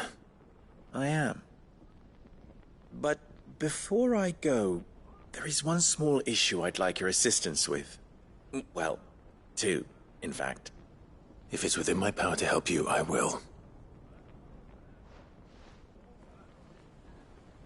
It's the children. I refuse to let them share in my disgrace. And if I leave them here, they surely will. Our friendship would see them ostracized forever. But I can't take them with me either. I can think of only one place where they are certain to be safe and provided for and loved. The Hideaway.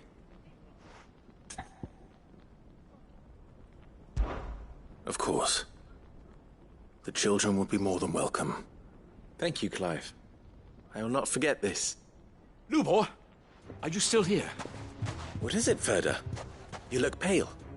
There's been a flood in the Velcroy, a damn big one. The League of Outlaws encampment was completely submerged in ether. What? Every last one of the bastards has turned. And they're headed this way. Bandits are one thing, but Akashic bandits are quite another. The town guard won't stand a chance against them. We need to evacuate. There's no time to lose. Ferda, gather the men. The Akashic may strike at any moment. We must make ready to cover the townspeople's escape. Well, what are you waiting for? Yes, my lord. Clive, change of plan. The children stay with me for now. I need you to find Conrad and Natalie. Tell them to prepare for a full and immediate evacuation. Understood. I'll do what I can to convince everyone else. Wish me luck.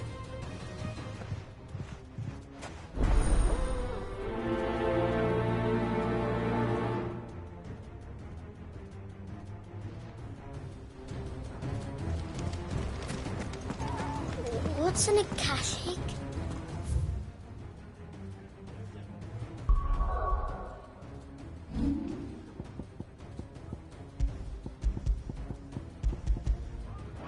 Lubor told me they're like people, but even meaner and scarier. You have to listen to me.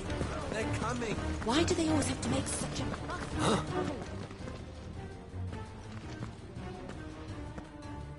Ah, it's you.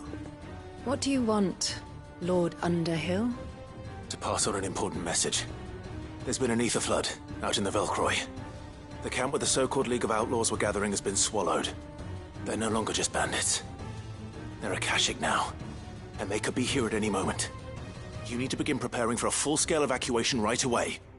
Oh, do we? And who was it who gave you this disturbing news, might I ask?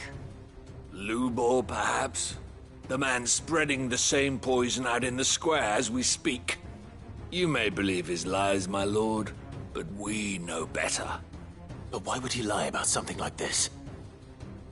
Some twisted attempt at revenge, perhaps. If he had not been unmasked, he may well have been elected our leader. A great honor for one of his kind. One he might well feel aggrieved at having been denied. Lord Underhill, forgive me, but it has become all too evident where your sympathies lie. Lubor cannot be trusted, and neither, therefore, can you. You may not trust me, but for the sake of your people, ask yourselves if there is any chance that this is true. There isn't. You can be certain of that. Now be off with you. You're making a mistake. It's no use. Words will not move them. Then we must find another way to ensure Dalamil's survival. You're right. Let's speak to Lord Ferda. Lied about being one of us, and you're lying now. I think we'd better shut up. What's Lubor raving about now?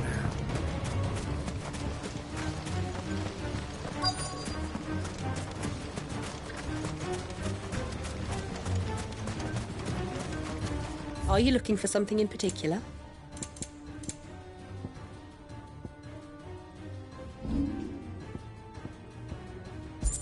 Fare you well. Lord Ferda. Sid, what's wrong? I went to warn Conrad and Natalie about the Akashic, but they wouldn't listen. They've convinced themselves that nothing Lubor says can be trusted. The bloody fools. Which means the town guard can't be counted on for support. But I can. If there's anything I can do to help you defend Dalamil, you only have to ask. I appreciate it. Sid! Ferda! I've been looking for you everywhere. Victor? I thought you'd left.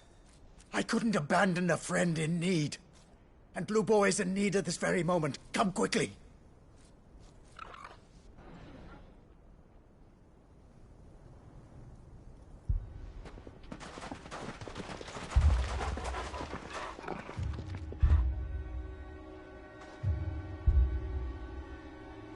You have to believe me. The Akashic are coming.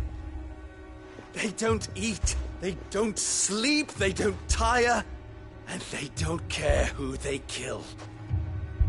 They're unlike anything that's come before. There will be no parley, no mercy granted. We may have saved the town once, but this is different. I do not ask that you forgive me, but please believe me. If you do not run, you will die. You will all fucking die!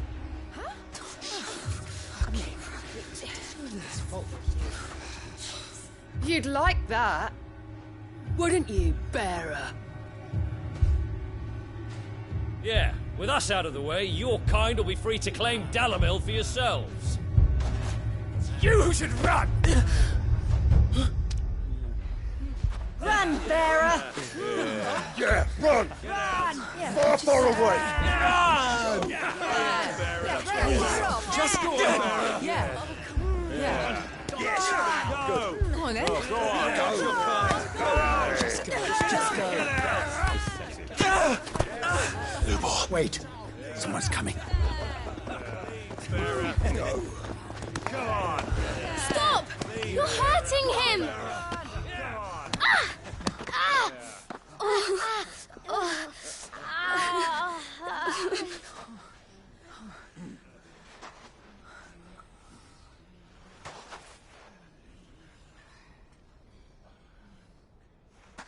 What did Lubor ever do to you? He solves all your stupid problems, and he keeps all of you safe. You know there's nothing he wouldn't do for this town. Who was it who made that cleaver you use every day, Conrad? And what about your counting table, Natalie? Who fixed that? Whose men make sure the streets are clean so all your boots don't get dirty? Who spends all day, every day making sure things run smoothly round here?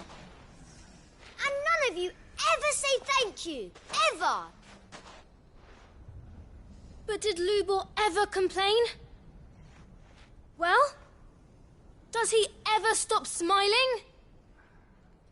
He keeps this whole place going.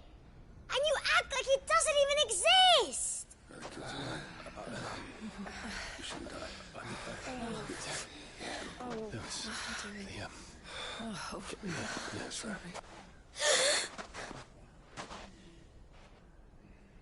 Lubor, we've heard enough. Wait! We will not run. The town guard will not abandon the very place it is sworn to protect. And I will not give up for lost the stores that we labored so hard to fill.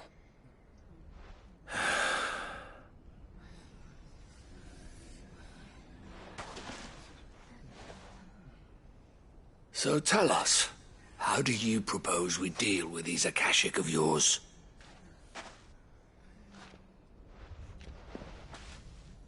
We won't run, but we will fight. All right, then.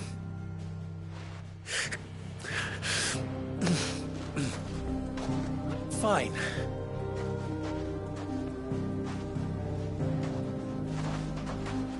Gather round if you don't want to die.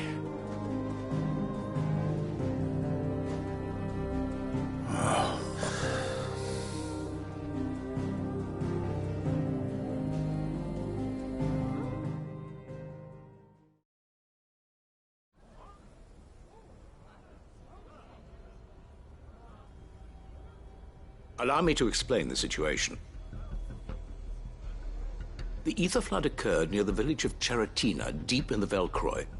The place had been abandoned for years, until the League of Outlaws decided to make it their base of operations. Now they're all turned, and if the scouts' reports are correct, heading in this direction. They are mindless monsters, driven only by hate and rage. And they are utterly unpredictable. With the bandits, we at least knew how and where they were likely to attack. When these creatures come, Dalimil will have the bitterest fight it has ever faced on its hands. The town guard will muster at the north gate. The rest of us will take the south. Both forces will provide men to serve as scouts and messengers, ready to spread word of the size and nature of the Akashic force as soon as it is spotted. And as soon as it has been, we will converge on its position and see that it is driven back from Dalimil at all costs. Conrad, can I count on the support of the town guard? Always. I leave the selection and coordination of the messengers in your hands, Victor. And the command of our men in yours, Ferda. If you would both be so kind. Consider it done. As you wish. Natalie, I would ask that you and your people have the townsfolk barricade themselves inside the bathhouse. And tell the merchant not to waste time securing anything beside the essentials. Preserving life is our one and only concern. As long as we survive, it doesn't matter what trinkets we might lose. Our riches can be regained. And if anyone doubts that, let it be known that the Briar's Kiss stands ready to cover any losses. Very well. I shall tell them. Where do I fit into this plan? Where else but the most perilous place of all? I would like you to travel to the home of our erstwhile League of Outlaws, Cheratina itself. The main host is most likely still there, and Dalimil will not be safe until it is eradicated, root and branch. A little gardening. How pleasant. I doubt it.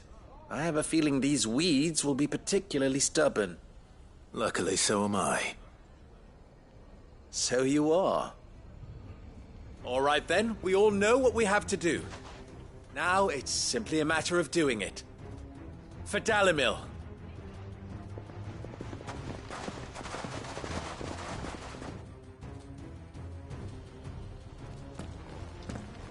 Looks like everyone's ready. I'd better not keep them waiting.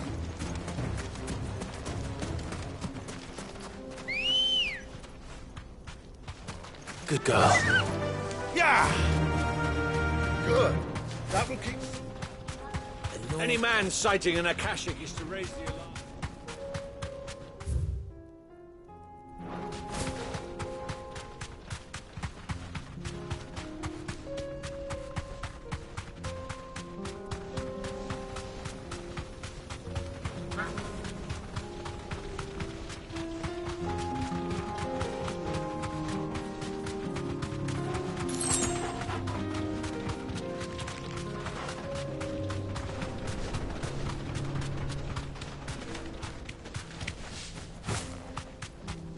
There it is. The flood. But what's waiting for us inside?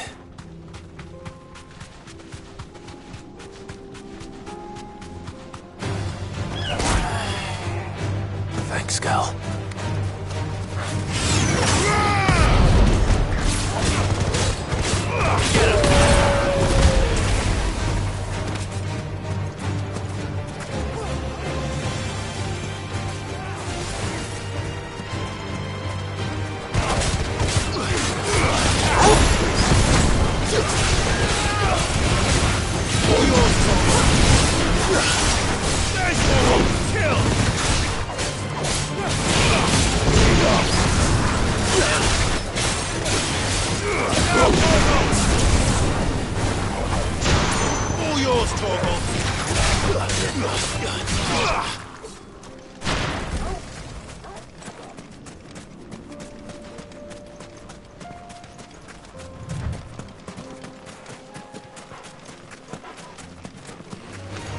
Time to fight.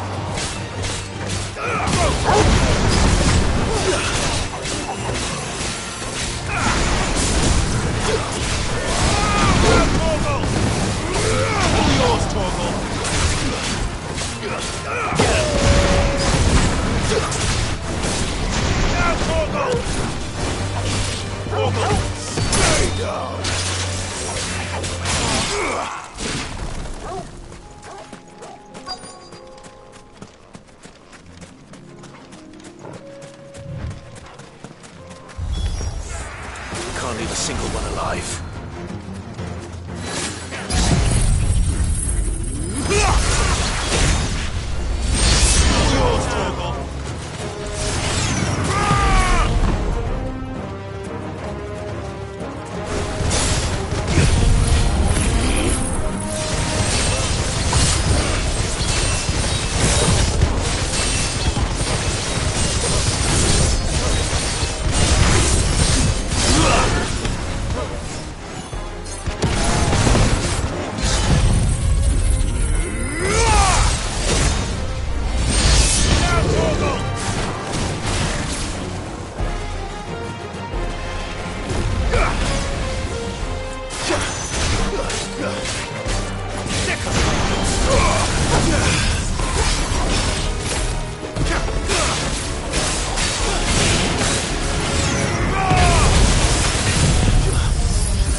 The League is disbanded.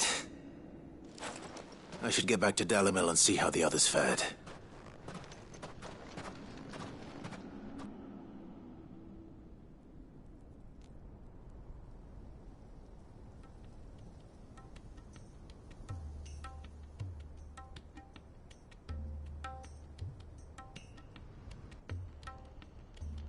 All the Akashic we were able to find have been dealt with. Seems that might be the last of them. Last of them here, perhaps. Lubo, Sir Clive has returned. Clive! What news from Charatina? It's done. Root and branch. I knew you wouldn't let me down. Thank you, my lord. Friends, the Horde has been driven back. The Akashic have been defeated. And we need not fear the arrival of any more, thanks to Clive. Victory is ours. We bloody did it! We saved Dalimil. Lubor, allow me to apologize. After all you have done for this town, we should never have doubted you. But we did. And for that we are truly sorry. We only hope that you can forgive us. We need you, Lubor. Dalimil needs you. So, if you would still like to be considered for the position of mayor, you have our backing.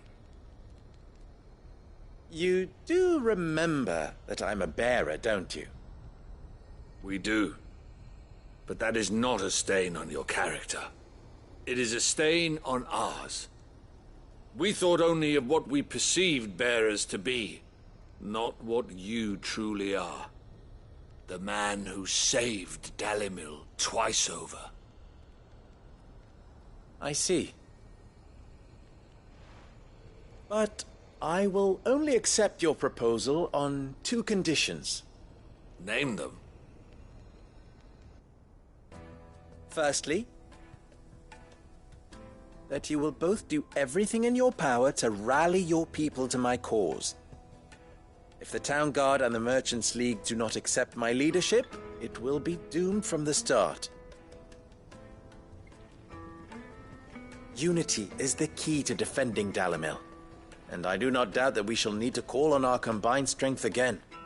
When that time comes, I will expect us all to pull together, just as we did today. Of course. You have our word. And secondly,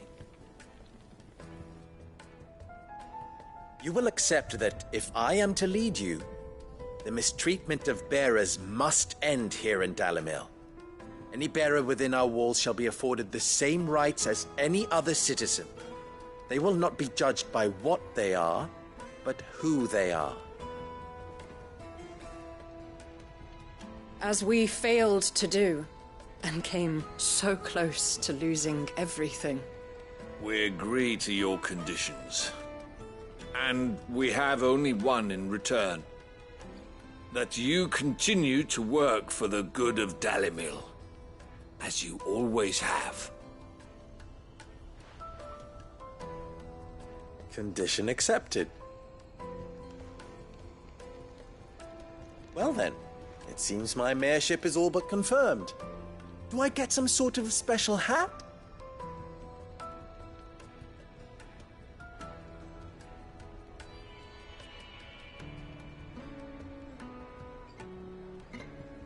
How fickle fate can be. Not so long ago, I had resigned myself to leaving Dalimil in disgrace. And now, I find myself her leader. Here. For everything.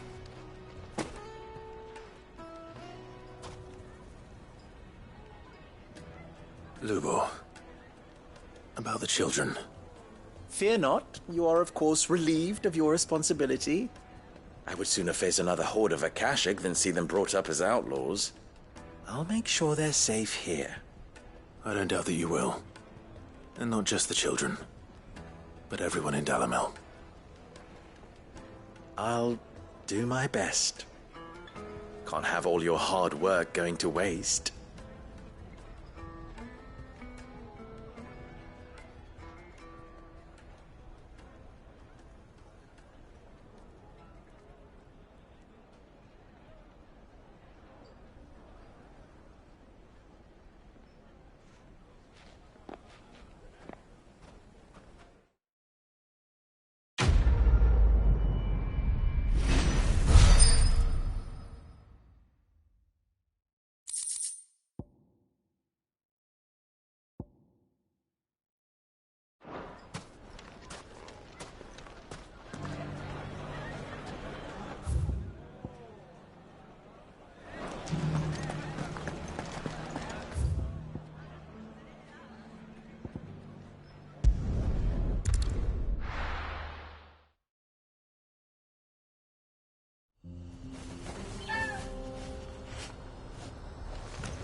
Good day.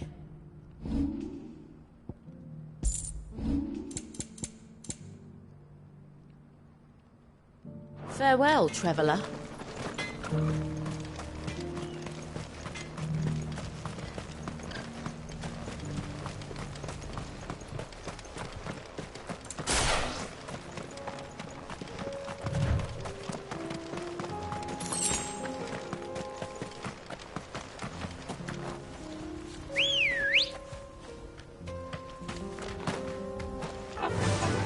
Fly, Ambrosia.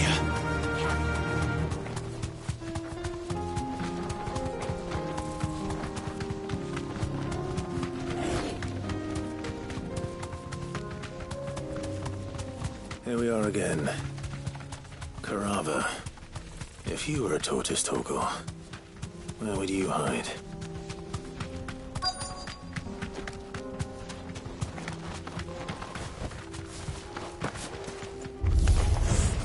It looks like we found it.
I better get these materials to Mid so she can finish her prototype.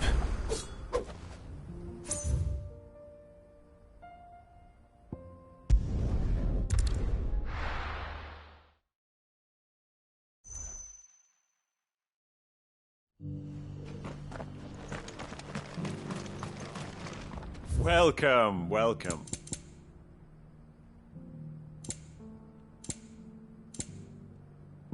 Go safely.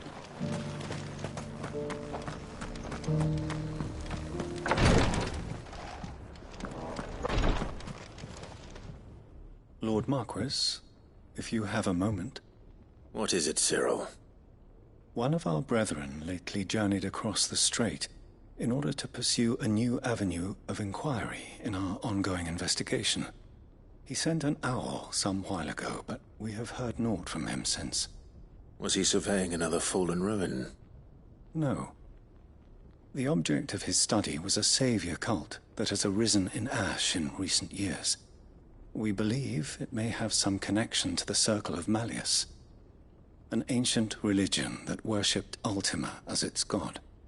By gaining an understanding of this new faith, we hoped to learn more of the Circle's original beliefs. And so you sent one of your brothers to Ash? A continent teeming with orcs and Akashic? Fully cognizant of the risks, yes. I entrusted the mission to one of the most able of our order, the Third Chair, a master of the arts of combat and survival both. Though he has been silent for some days now, I have thus far refrained from sending any others in search of him, lest they be lost in turn. Yet, it seemed only right to inform you of the situation, given your unique experience of the perils of Ash. For as you so earnestly advised me, it would not do to abandon a man to his fate, when he might yet be saved. It would not. But Ash is a big place. Can you be any more specific? Perhaps. The last owl I received from him mentioned a village where he had heard the cult were wont to assemble. Mickleburg was its name. It lies in the southern reaches of Waloed.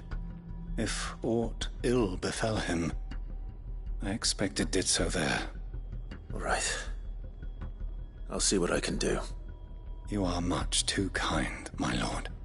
Go then, with my hopes, and may the Firebird's flame ever burn in your heart.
First the skies.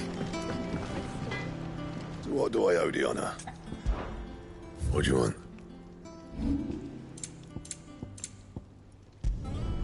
You can thank me later.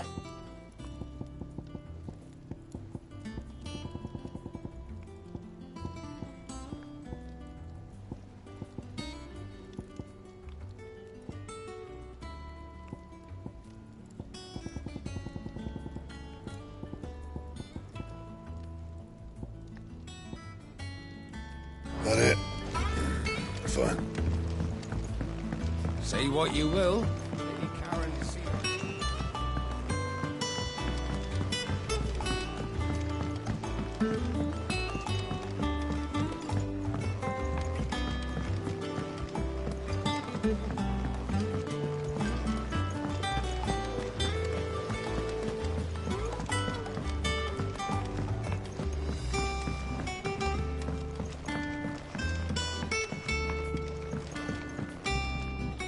Mid, tell me this is all you need.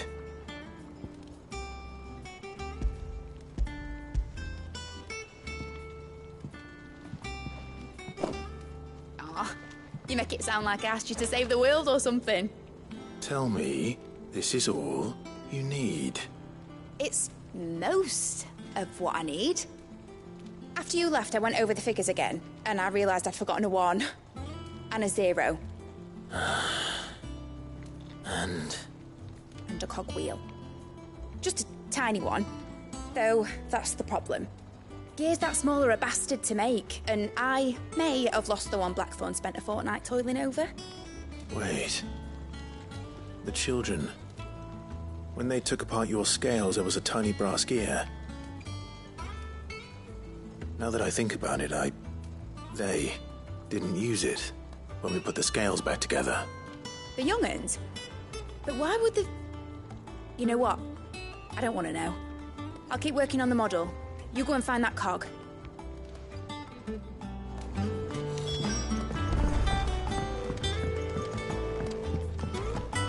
Has Nidalee mentioned a new project?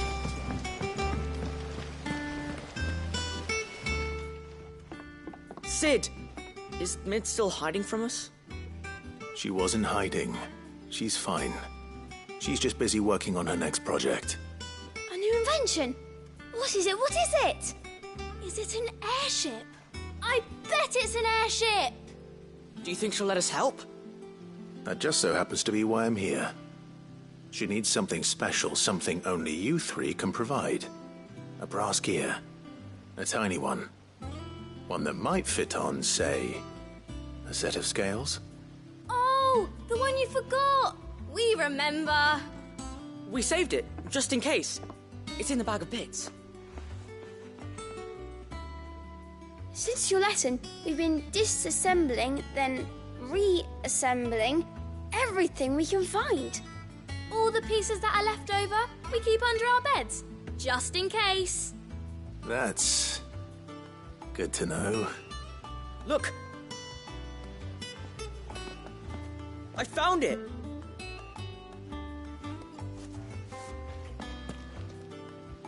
Is that all? Just the gear? We have more parts if Mid needs them. That's all for now. But I'll let Mid know about your hoard. Just in case. Thanks, Sid.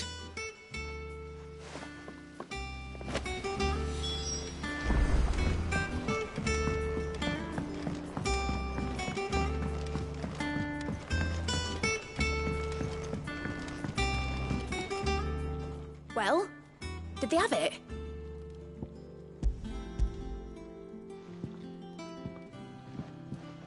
They did. And they kept it somewhere nice and safe. Will it work? Will it work? He's perfect! You're a genius, Clive.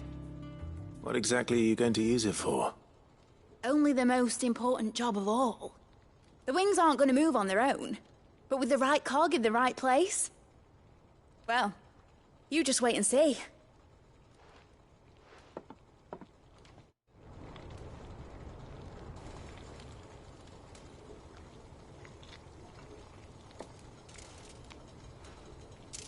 That should do it.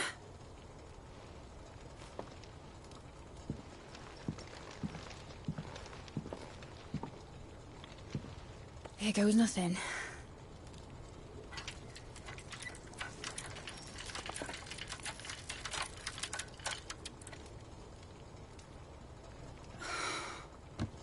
Titan's tits. It wasn't supposed to fly, was it? Of course it was supposed to fly. Wouldn't be much of an airship if it didn't.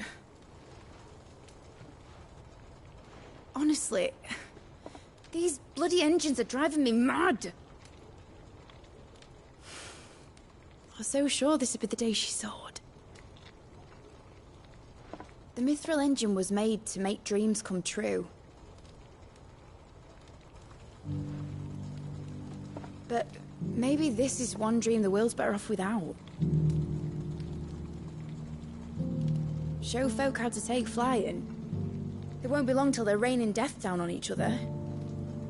People will lose their homes. Children, their mums and their dads. Like I lost mine.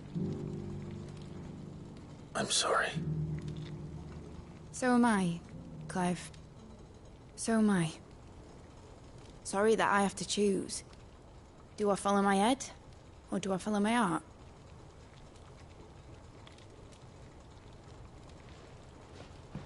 Good question. The first time I stood on the deck of your ship, felt the wind in my hair. It was like I was flying.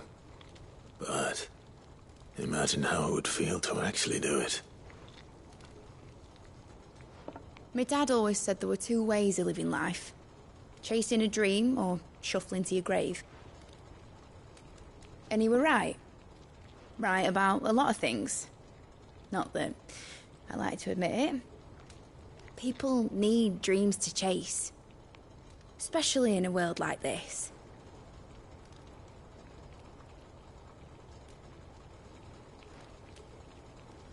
Right.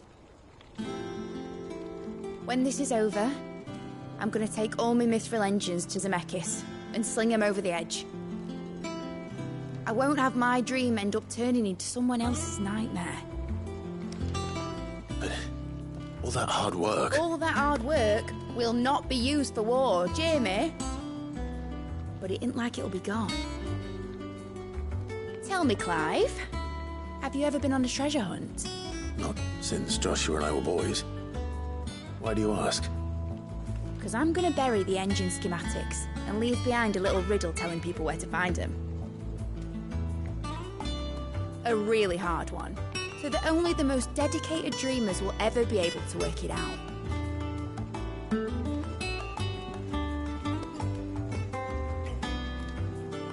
Ooh, I can picture it now.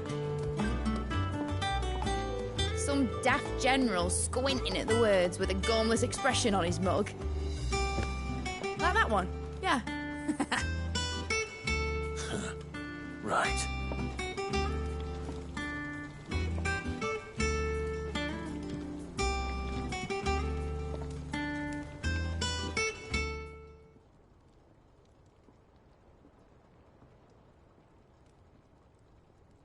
Of course, if I'm putting this engine at the end of a treasure hunt, I'll still need to make it a treasure worth hunting for.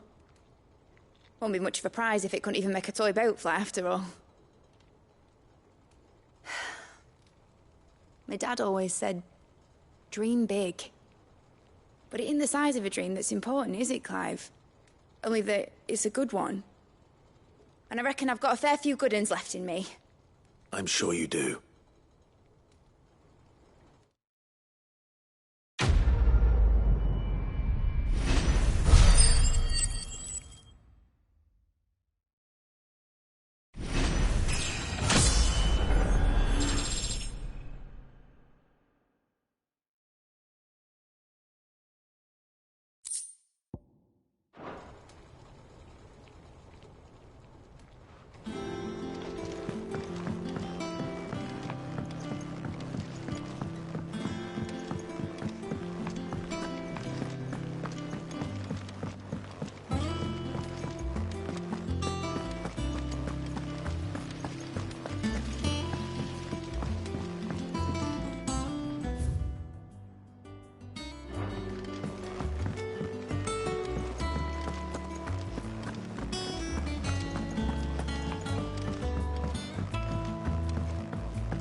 You won't find a finer array this side of the strait.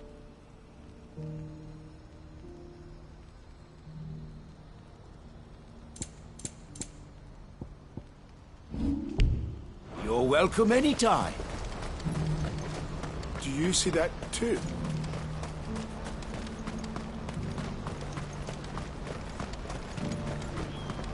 Papa? What is it? Oh, please, just make it stop. Make it stop. I'm scared.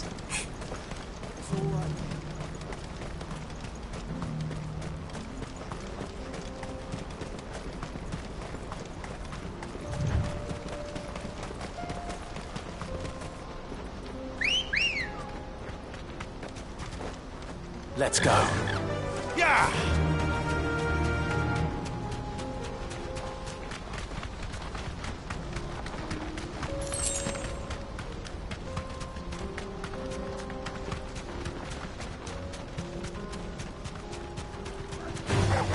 Time to fight.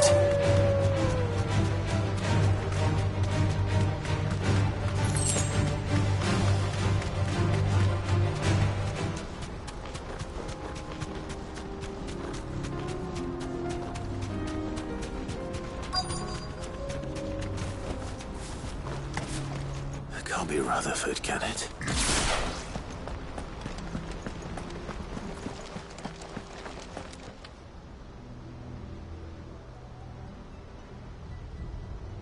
Turncoats and cowards, the lot of you!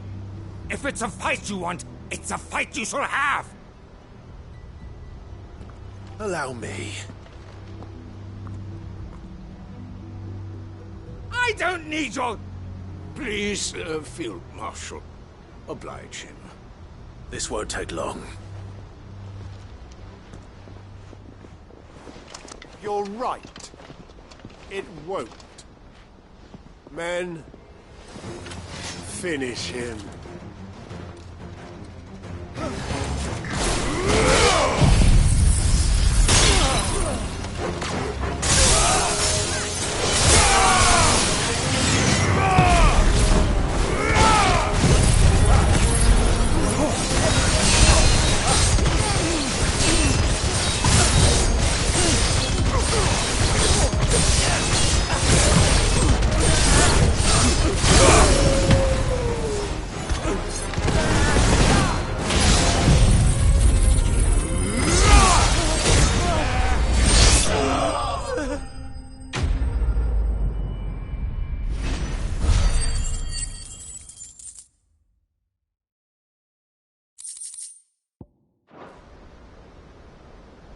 A little longer than I'd have liked.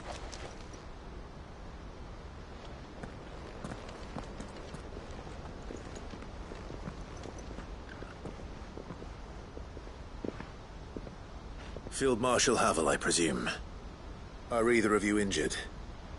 No, my lord. You arrived just as our escort turned on us. Fucking traitors. I'd heard reports of soldiers in the outlying regions abandoning the oaths they swore. But I hadn't thought the corruption had reached so close to the heart of the Republic. It's a fucking disgrace. Your interfering old bastard of an uncle tried to warn me, of course. My lord Marquis. Or is Sid the Outlaw more to your liking? Call me what you want. It doesn't change who I am, or the urgency of the message I bring. My uncle has a plan to right the realm, and he needs your help to see it through. Before I agree to anything, I'd have you answer one question. What do you stand to gain from all this? I won't deny that I might benefit from further chaos. But I seek a new beginning for all of us. And while the choices I've made may not always have been the right ones, I know I made them for the right reasons. For so long, so many of us have been told how we could live, how we could die, when it should have been our decision all along. Now we have a chance to put things right. But in order to take it, we must stand together. Even if it be beside those with whom we don't see eye to eye.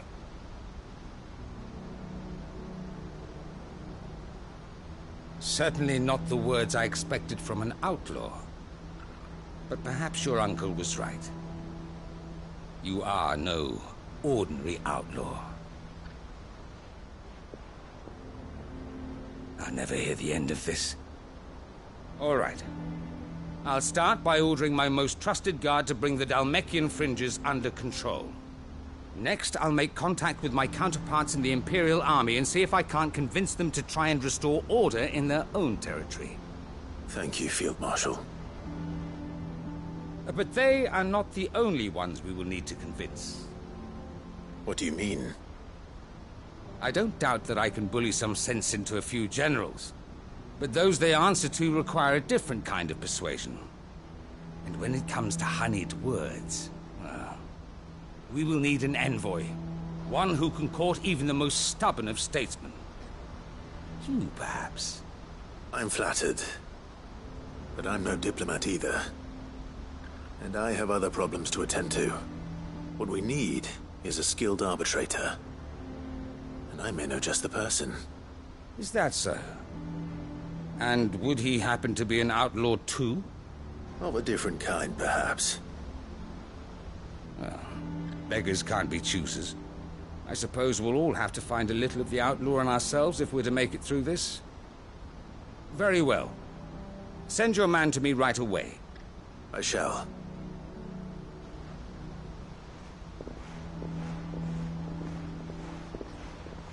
My Lord Marquis.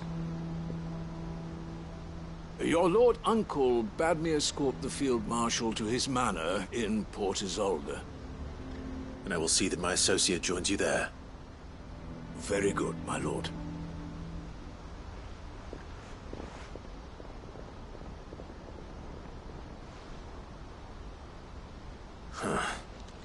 An envoy. I'm not sure I'm the man to talk anyone round. I can barely convince my brother to take his medicine. No. This is a job for someone with experience. Someone like Quentin. I hope I can convince him at least.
Quentin, I have a proposal for you.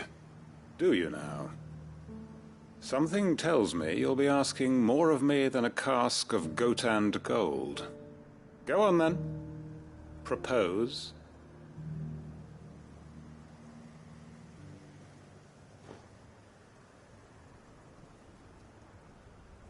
You'd have me convince the chiefs and chamberlains of the realm that they should simply swallow their pride and do the one thing that has proved impossible for thousands of years.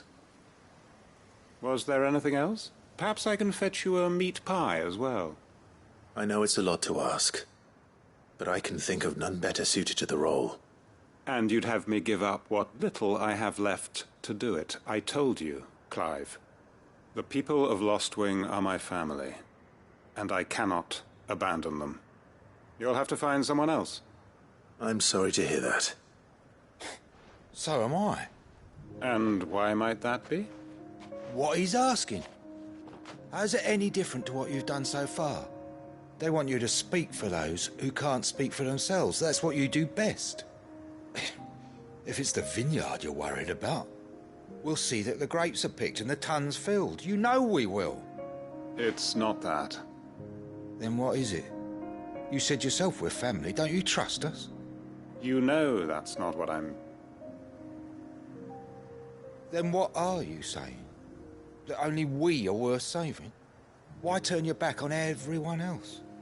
You convinced us we could build new lives for ourselves, and if you can do that, who's to say you couldn't convince the entire realm?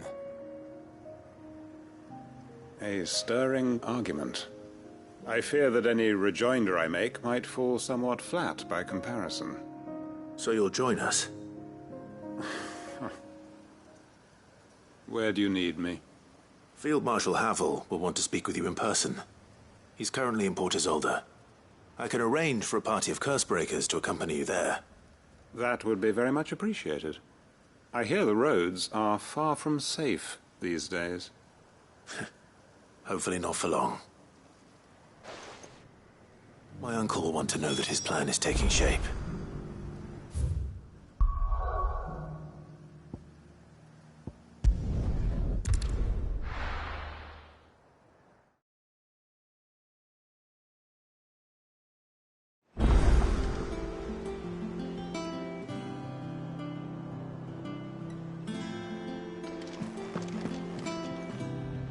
Uncle, I bring good news.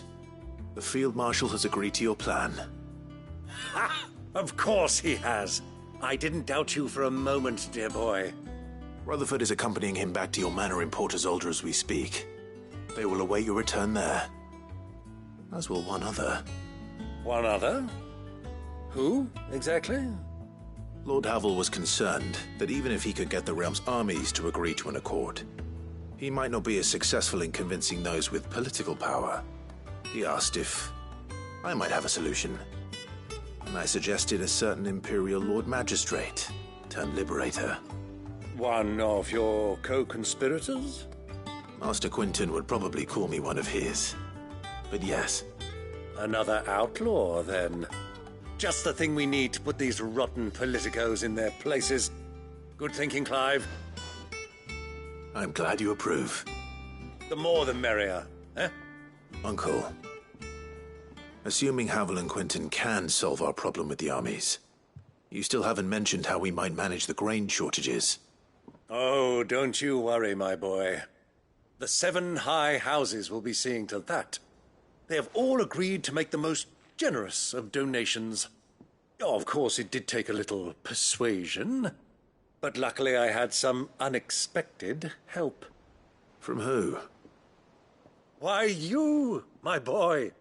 Rumor has it that you rescued the Lady Ariane's head steward Rockford from a horde of bloodthirsty bandits. It was more of a handful.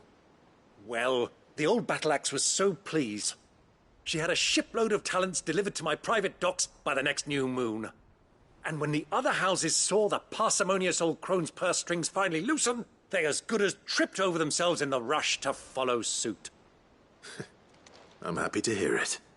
Now, I must be getting back to the manor. Join us there at your earliest convenience, would you? Of course, Uncle.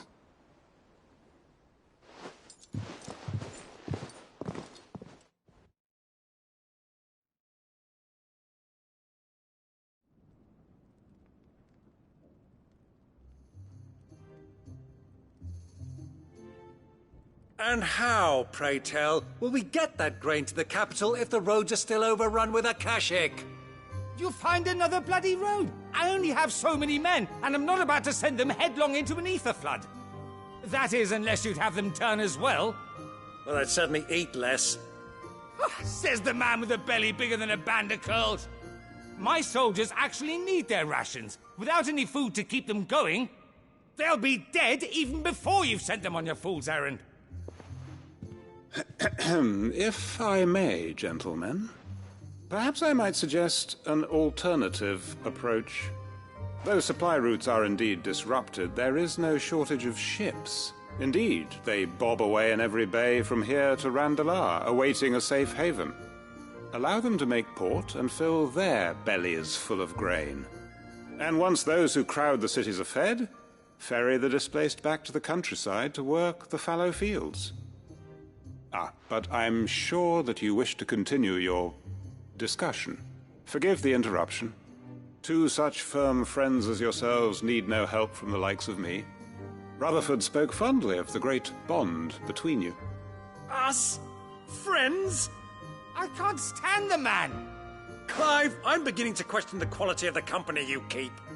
And what kind of company were you expecting him to keep? The man's a criminal! Criminal? How dare you? You are not fit to breathe the same air as this fine, upstanding young gentleman. Upstanding?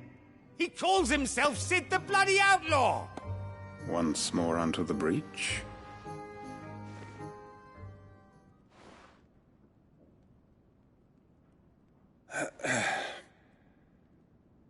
Shall we begin again? What we seek here is not to create a new nation, nor to claim the thrones of those that already exist. We wish simply to bring stability to the realm that mankind might weather the current storm. And to do that, we must convince those in power, the generals, the statesmen, the nobles, that our cause is just. There will be disagreements, yes, and I imagine some resistance, much resistance. But we cannot let that deter us. If we show them the path, show them that we walk it ourselves, then I am confident they will follow. The fate of the world lies in my nephew's hands, but the well-being of her people lies in ours. And we must not squander the chance that Clive has given us. Uncle Byron, Now, with that settled, let's move on to the signing of the Accord. For what great moment in history hasn't been accompanied by a little ceremony?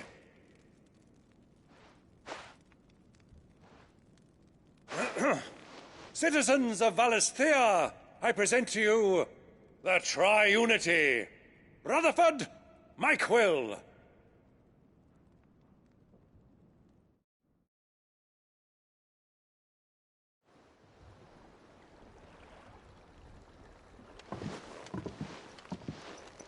Well, my boy, the stage is set.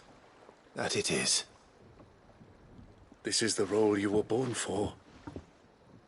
Now I ask only that you trust in the talents of your supporting cast. We shall play our parts to the best of our abilities, that you might have the opportunity to shine. The realm needs its Sir Crandall. And there is no better Crandall than you, Clive. I want you to keep this signed accord as proof of our faith in you. I will. Thank you, Uncle.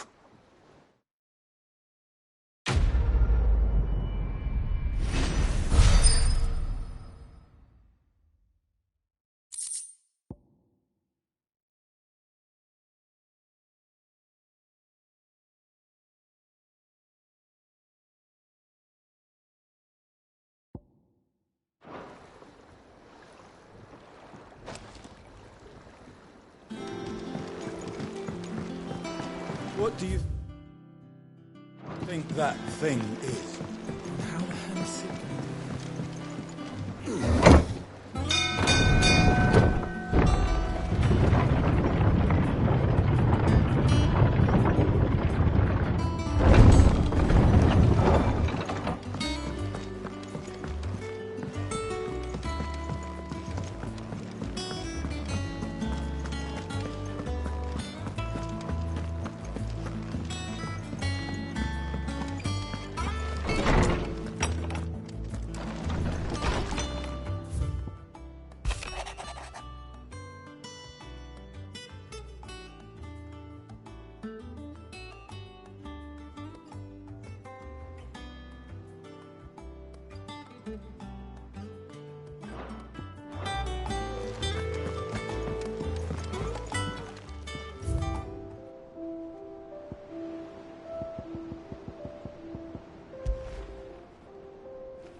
Let's go. Yeah!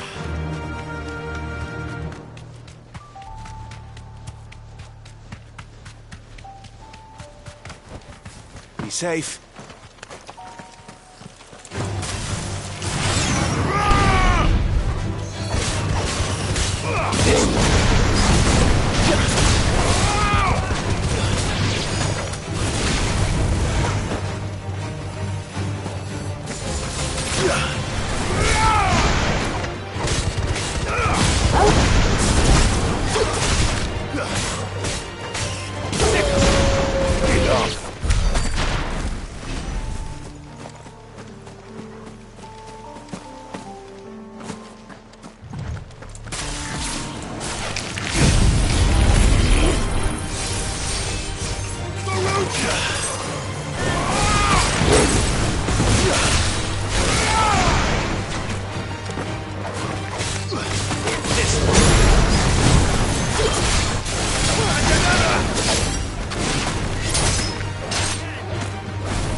Might this be Nickelberg?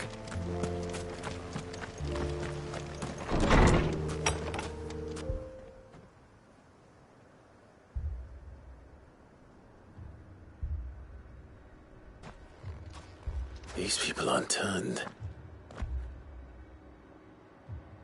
And the village seems safe enough at least.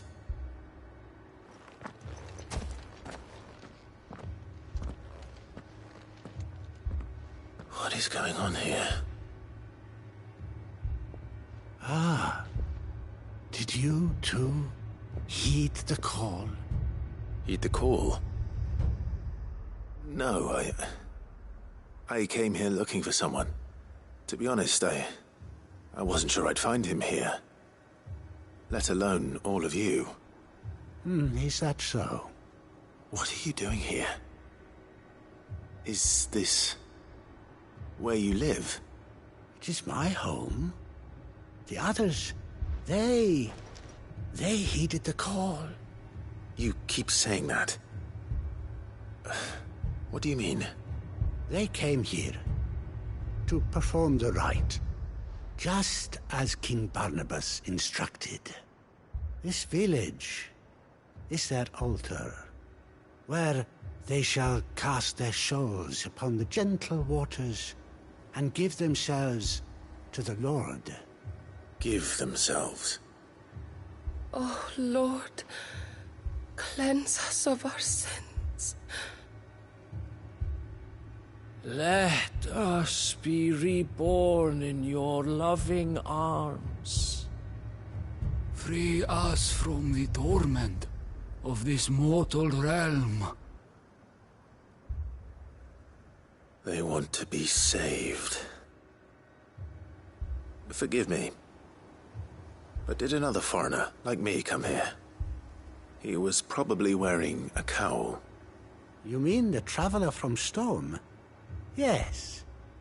He is staying at my house, toward the rear of the village. Thank you. If you don't mind, I'll go and greet him. They seek the same salvation Barnabas did. At least the third chair still lives. Let's go and find him.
Excuse me.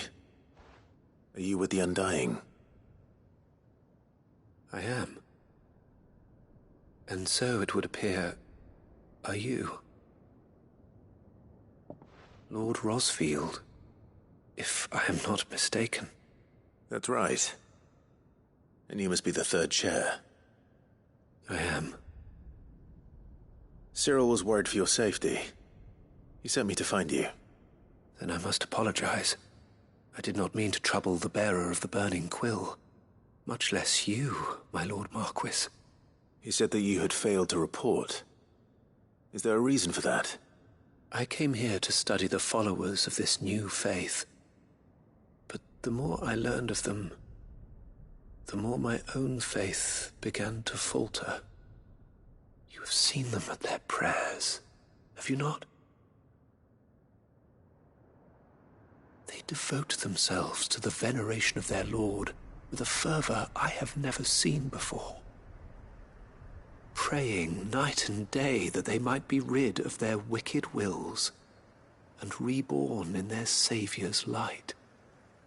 Not that they might be granted respite from their worldly woes, but so that they might continue to serve him. Serve him with all of their beings. I, too, swore to devote my life to the service of my Lord and Master, but this... 'tis different. It is more. And so I would see it through to the end. See these people safe, that they might achieve their dream. That they might do their duty to their Lord. Even if it should keep me from doing my duty to mine. You do understand what their dream is, don't you? I do, my lord. They would cast aside their wills and become a Kashik. I know that it may be hard to believe, but to these people, that is the very essence of salvation. Forgive me, my lord, but I must remain here. If you are to return to Master Cyril, I would consider it a great... Did you hear that, my lord? Something is happening. I'll go and find out what. Stay here.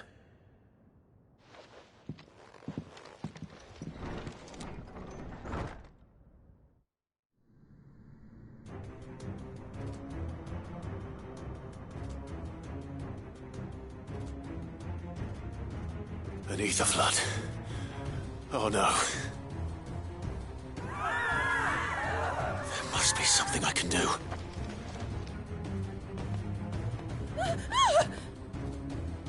Echoes as well. Found her. Ready, brother? Ready.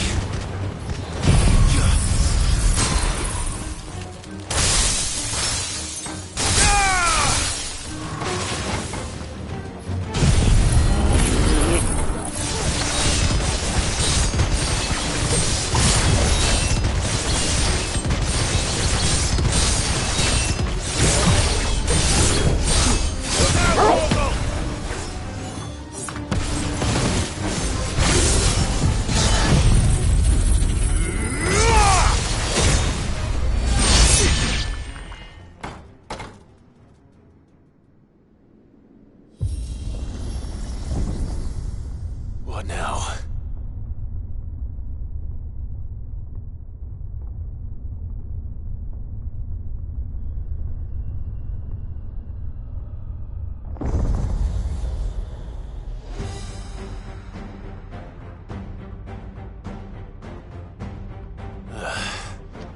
We meet again.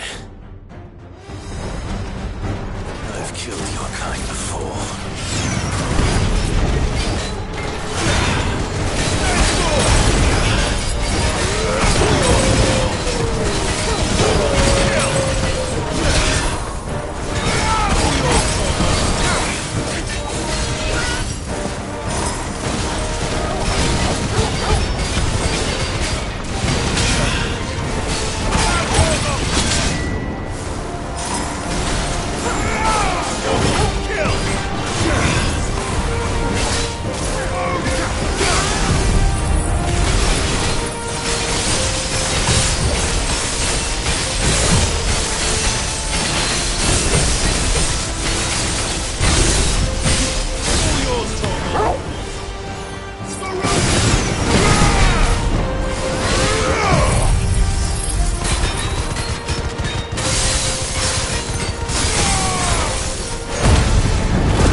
Damn it.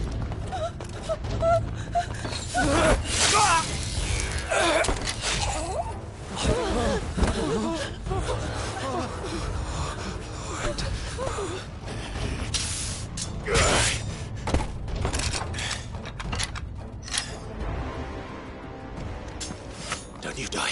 Come on, speak to me. I had to save them, that they might have a chance to find true salvation. By devoting themselves to the service of their Lord. Just as I did, when the Undying plucked me from the gutter and gave me a cause to believe in. A duty to serve was everything to me, and I would not deny them that fulfillment, even if they must become a Kashik in order to achieve it. Forgive me, my Lord Marquis. I did not mean to trouble you with this. My findings. Could you deliver them to Master Cyril for me? Of course. Your duty will be done.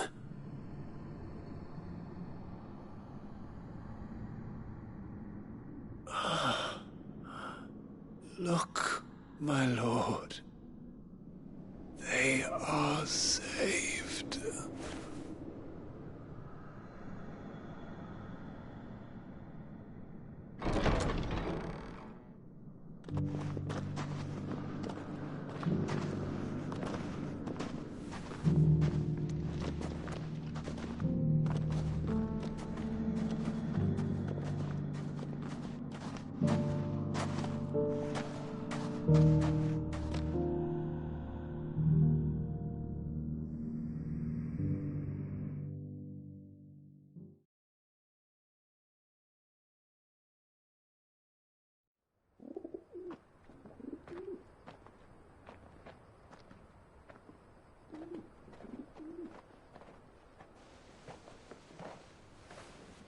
They are saved. Founder. I should get this report to Cyril.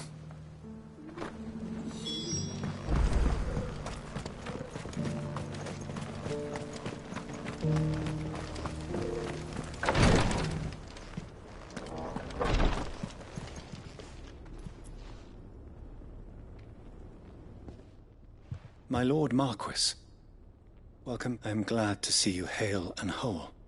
I met with your third chair, Cyril. He bade me deliver his findings to you.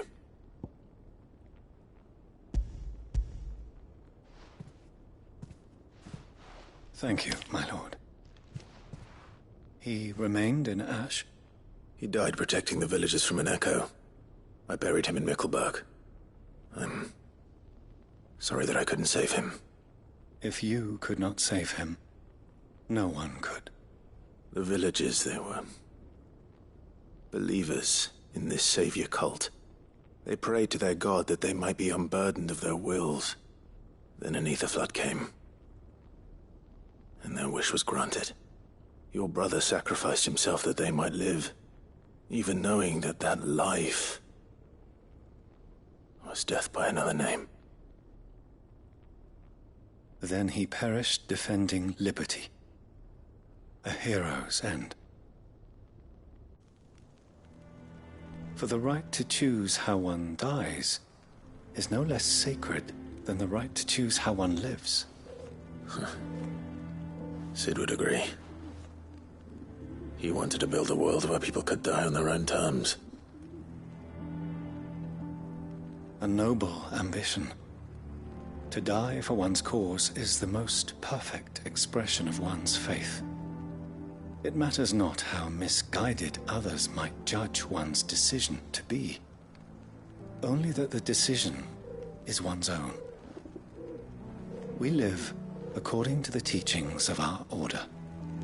We believe in them, we protect them, and yes, we die for them.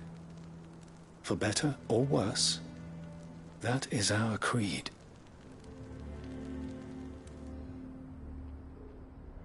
But he didn't die for your creed.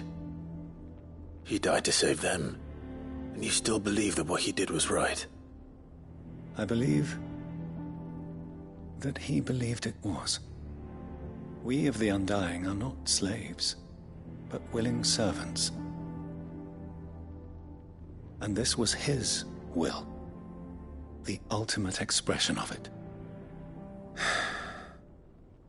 All right. I'd like to know this man's name, Cyril.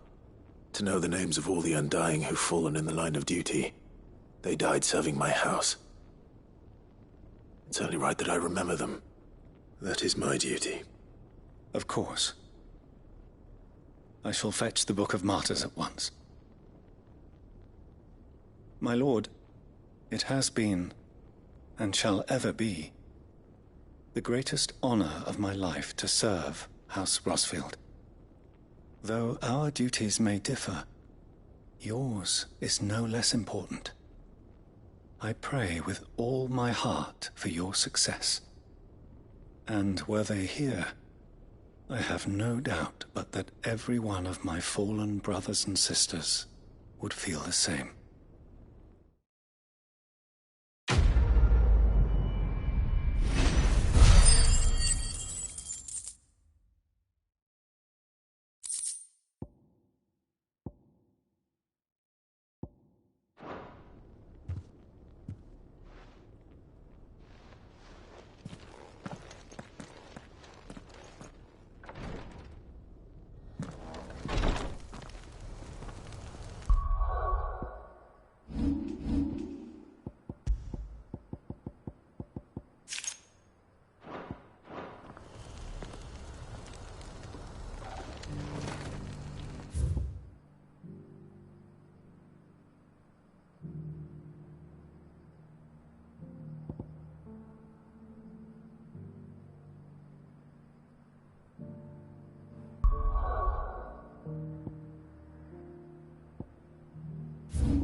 Faster!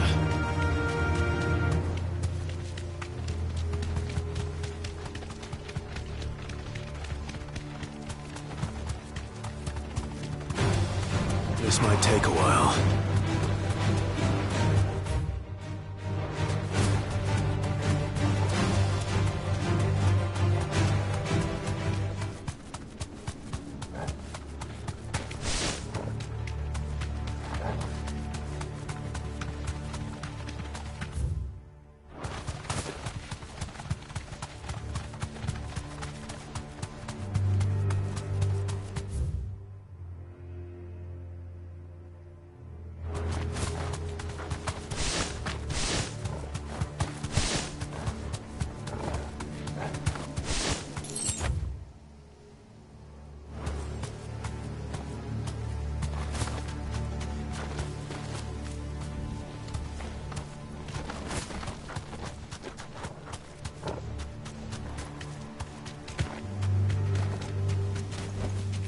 Back to the stables, girl. This must be the orphanage. Hopefully the registry is still here.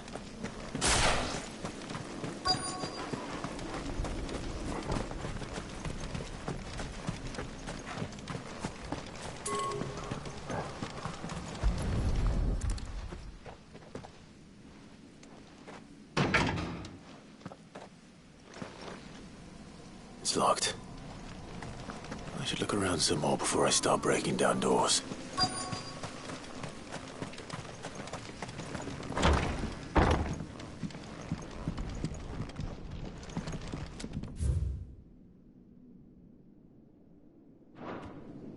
Conditioning.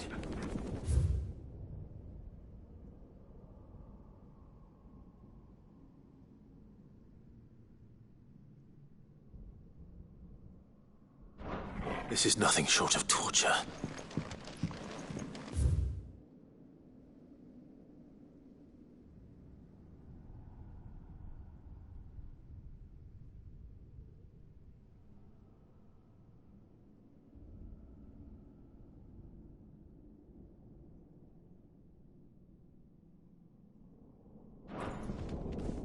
disposed of. Herman wasn't exaggerating. It's a wonder he survived this place. I need to find that registry.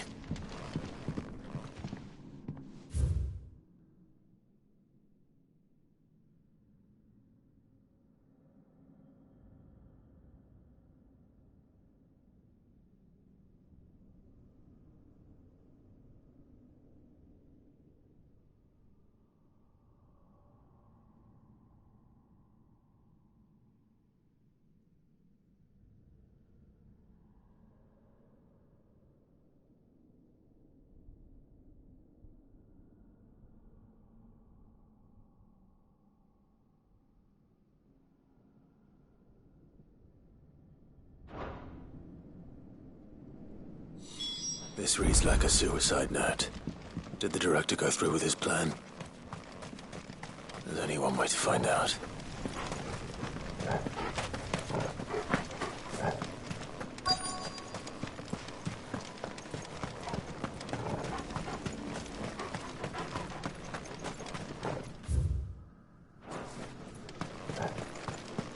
A forked white tree. This must be the place.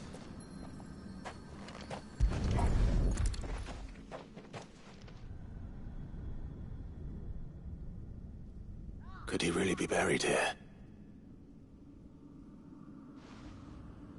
There's something hidden among the roots. Let's see.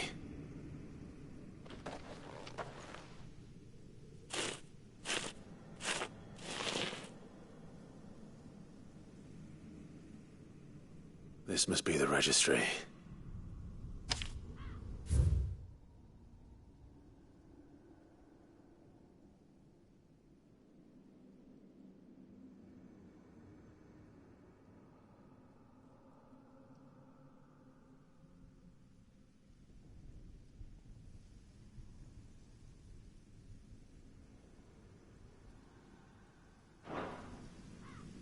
So many names. This place was a slaughterhouse. And where is the architect of all this misery?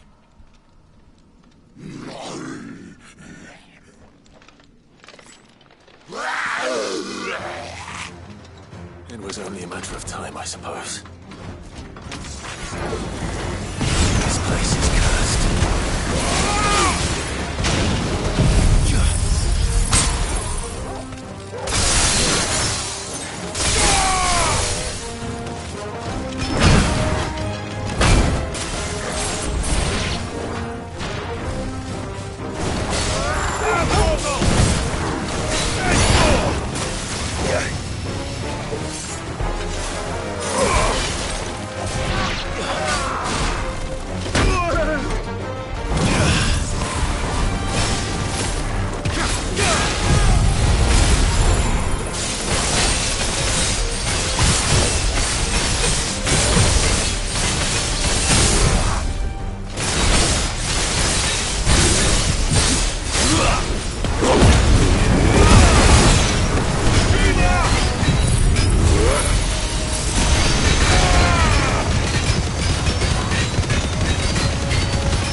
I'm done here. Let's get the registry back to Herman.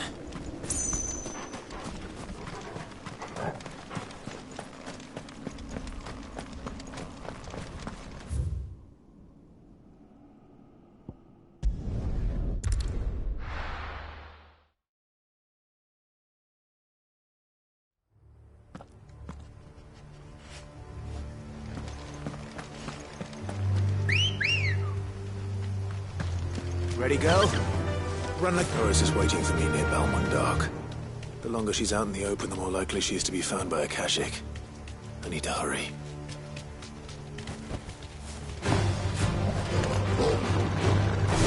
And another all yours, Torgal!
There were no guards, I take it. None manning the gates, no. It's a different story inside, though. The corridors are crawling with Akashic. Most likely guards left behind when the wardens ran. If Chadwick was being held here, I worry that he may already be. Don't give up hope just yet, but let's move quickly. Let me check the ground floor. The ether stick is there. Then I'll search the upper level. Good luck, Sid. Stay safe.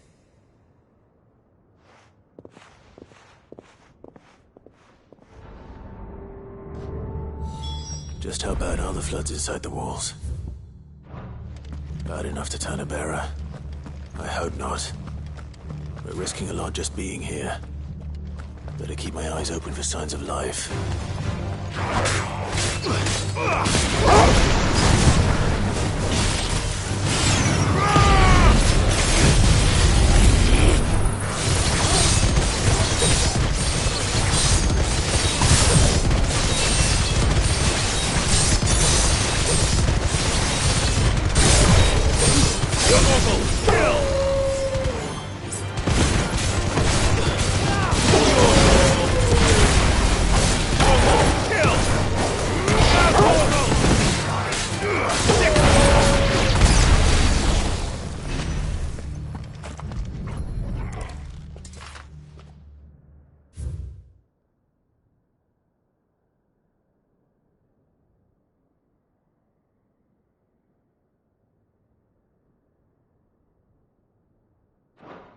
So this place was no ordinary prison.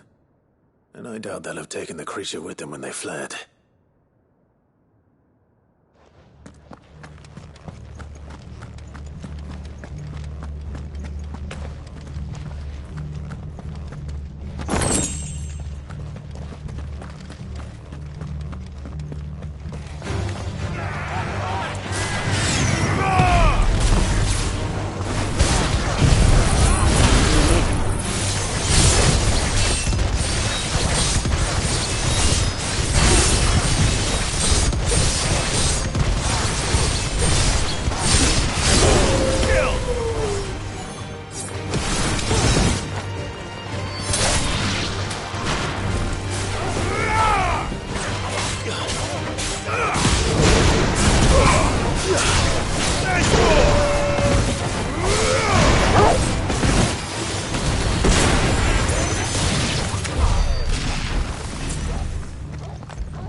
were feeding bearers to it.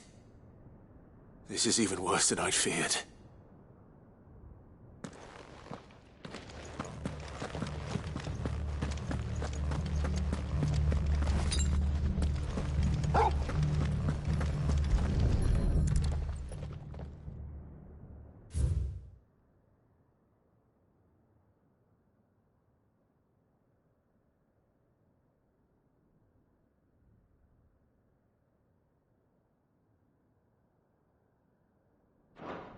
Minimal loss of Waluda lives. And what happens when they run out of bearers? Even the Imperials take better care of their branded than that. Nothing but a caching down here. Hopefully things are looking better upstairs. I should go and see how Doris is getting on.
No luck downstairs.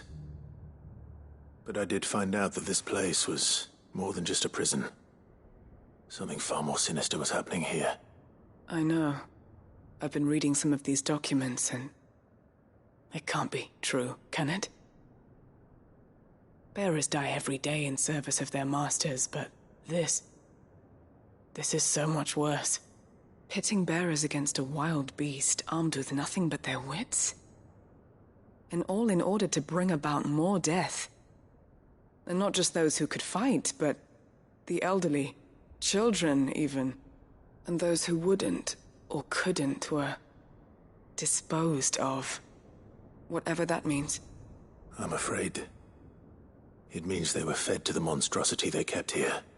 Then we're too late. And I was a fool to bring you here. Don't say that. Did you find anything else?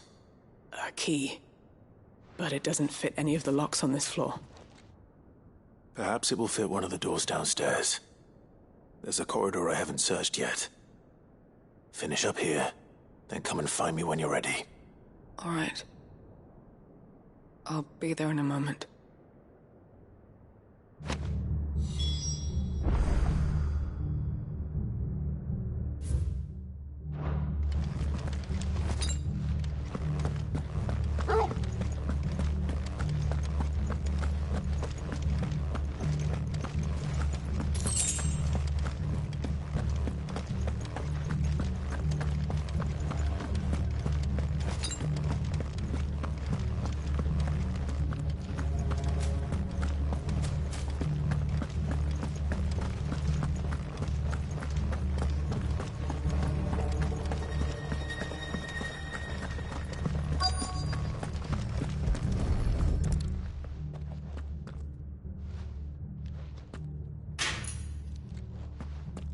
Let's see what we can find down here.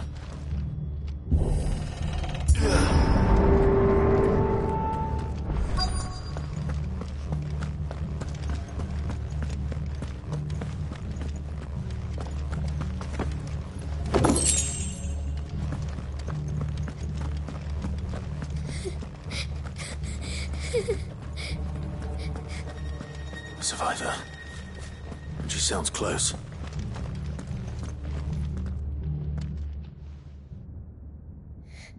Who are you? There's no need to be afraid. Are you alone? Are there any other survivors? Some of the guards. They're still here. But something's wrong with them. Everyone else was eaten by the monster. Of course there were.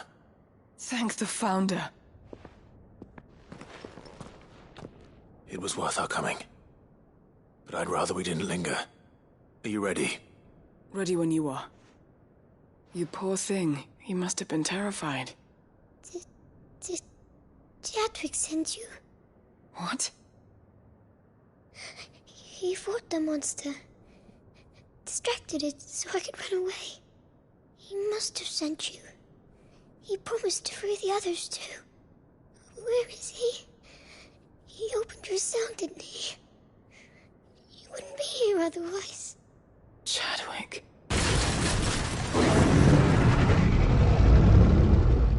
Was that? Monster's back! Chadwick, help! We have to get out of here. Doris, keep the girl safe. All right. You put that bearer-eating bastard in the ground. I needed that. We have to run. It's out there waiting for me. I can't let it live. Not if it's got a taste for bearers.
Finally. Sid, are you hurt? I'm fine. I think.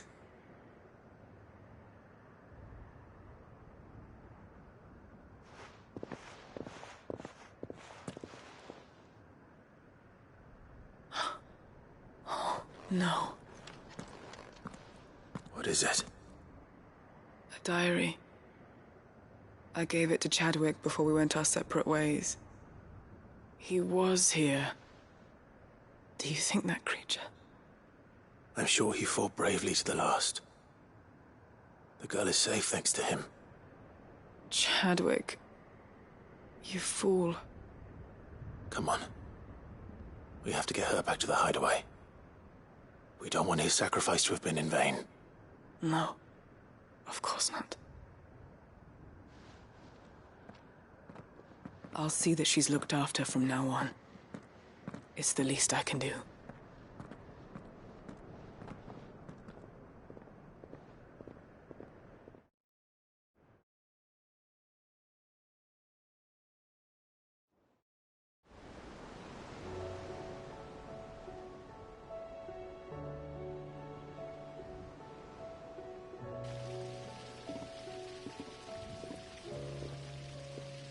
From what I hear, you've barely left the girl's side in days. I hope she's recovering from her ordeal. She is. Slowly but surely.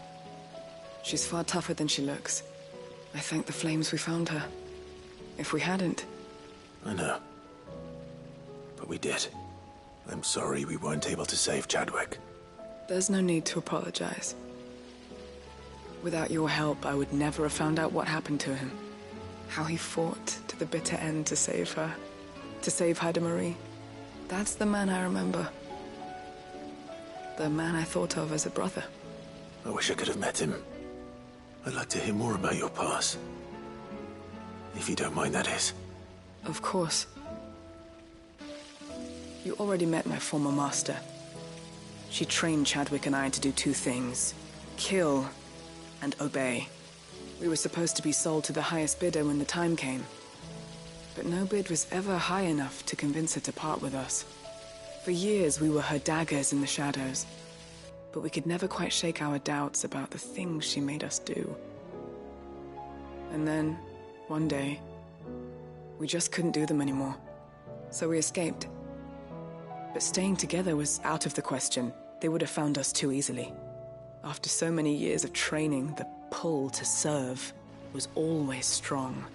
It scared me to think he might have taken another master, become a dagger in someone else's hand. But even in captivity, the battles he fought were his own. And he died not as someone's tool, but as a hero. Haida Marie is proof of that. Bearers can cast off their shackles. And the Cursebreakers will show them how. I'll fight until my dying breath to see it done. For Chadwick, and for all of us. Thank you, Doris. We'll be counting on you.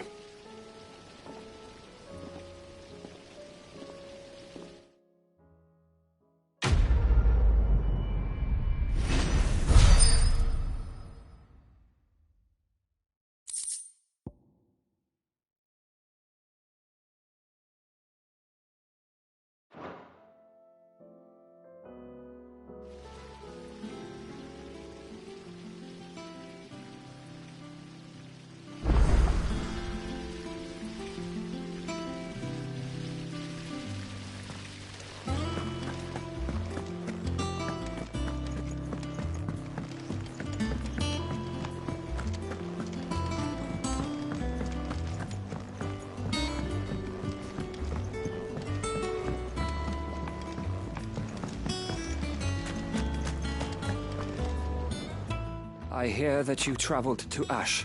Did you by any chance recover the names of my fallen friends? I did. Yes.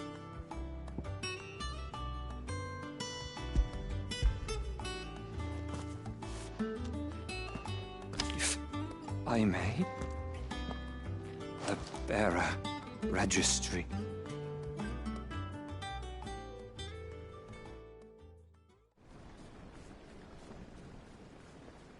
The director was a brutal man. He got no worse than he deserved. The registry was all I found beneath the tree.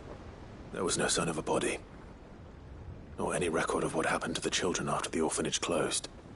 I pray that at least some of them survived. All their names are here. The ones we lost.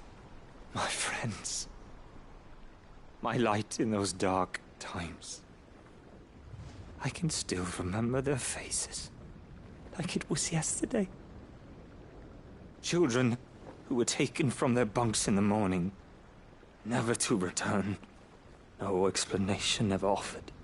They'd be happy to know that you survived, Herman. But why did I make it out alive, when so many others died in that awful place? It's not your fault.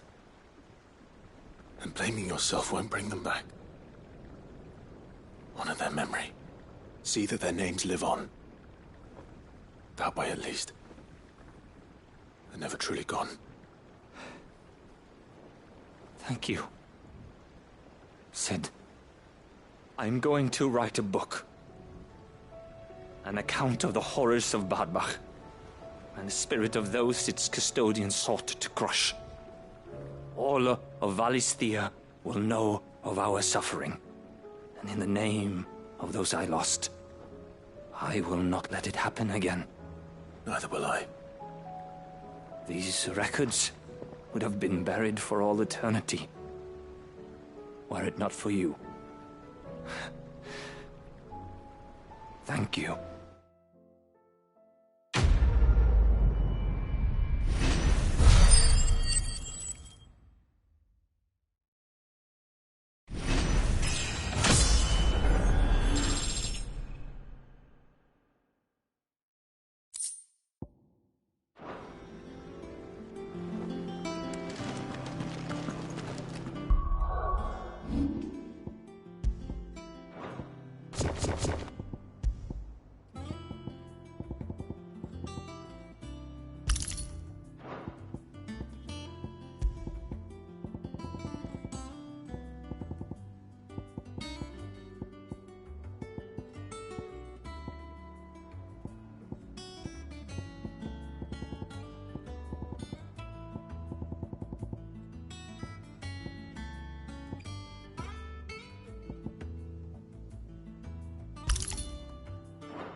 Welcome to the Patron's Whisper. Come to claim your just desserts? Here you are. All done?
Let's go. Fly, Ambrosia.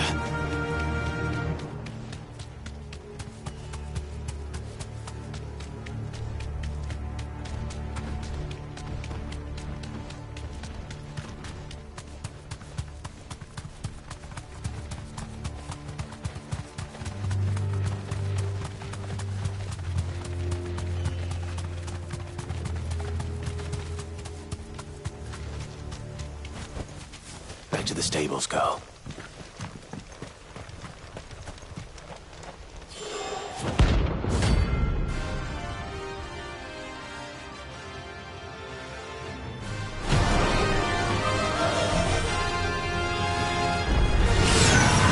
This madness lives on.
Rest in peace.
No match for you, eh, Torgal?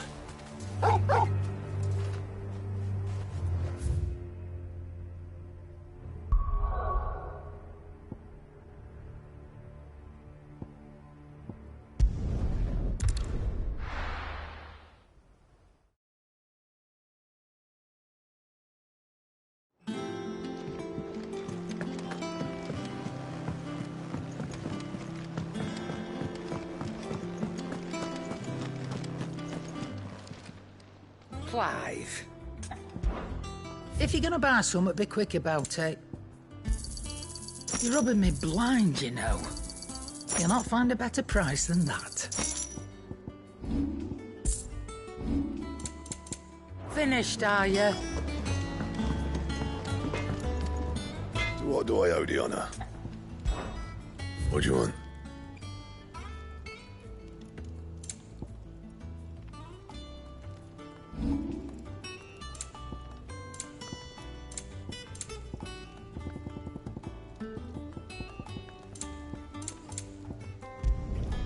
Yeah, that should do you.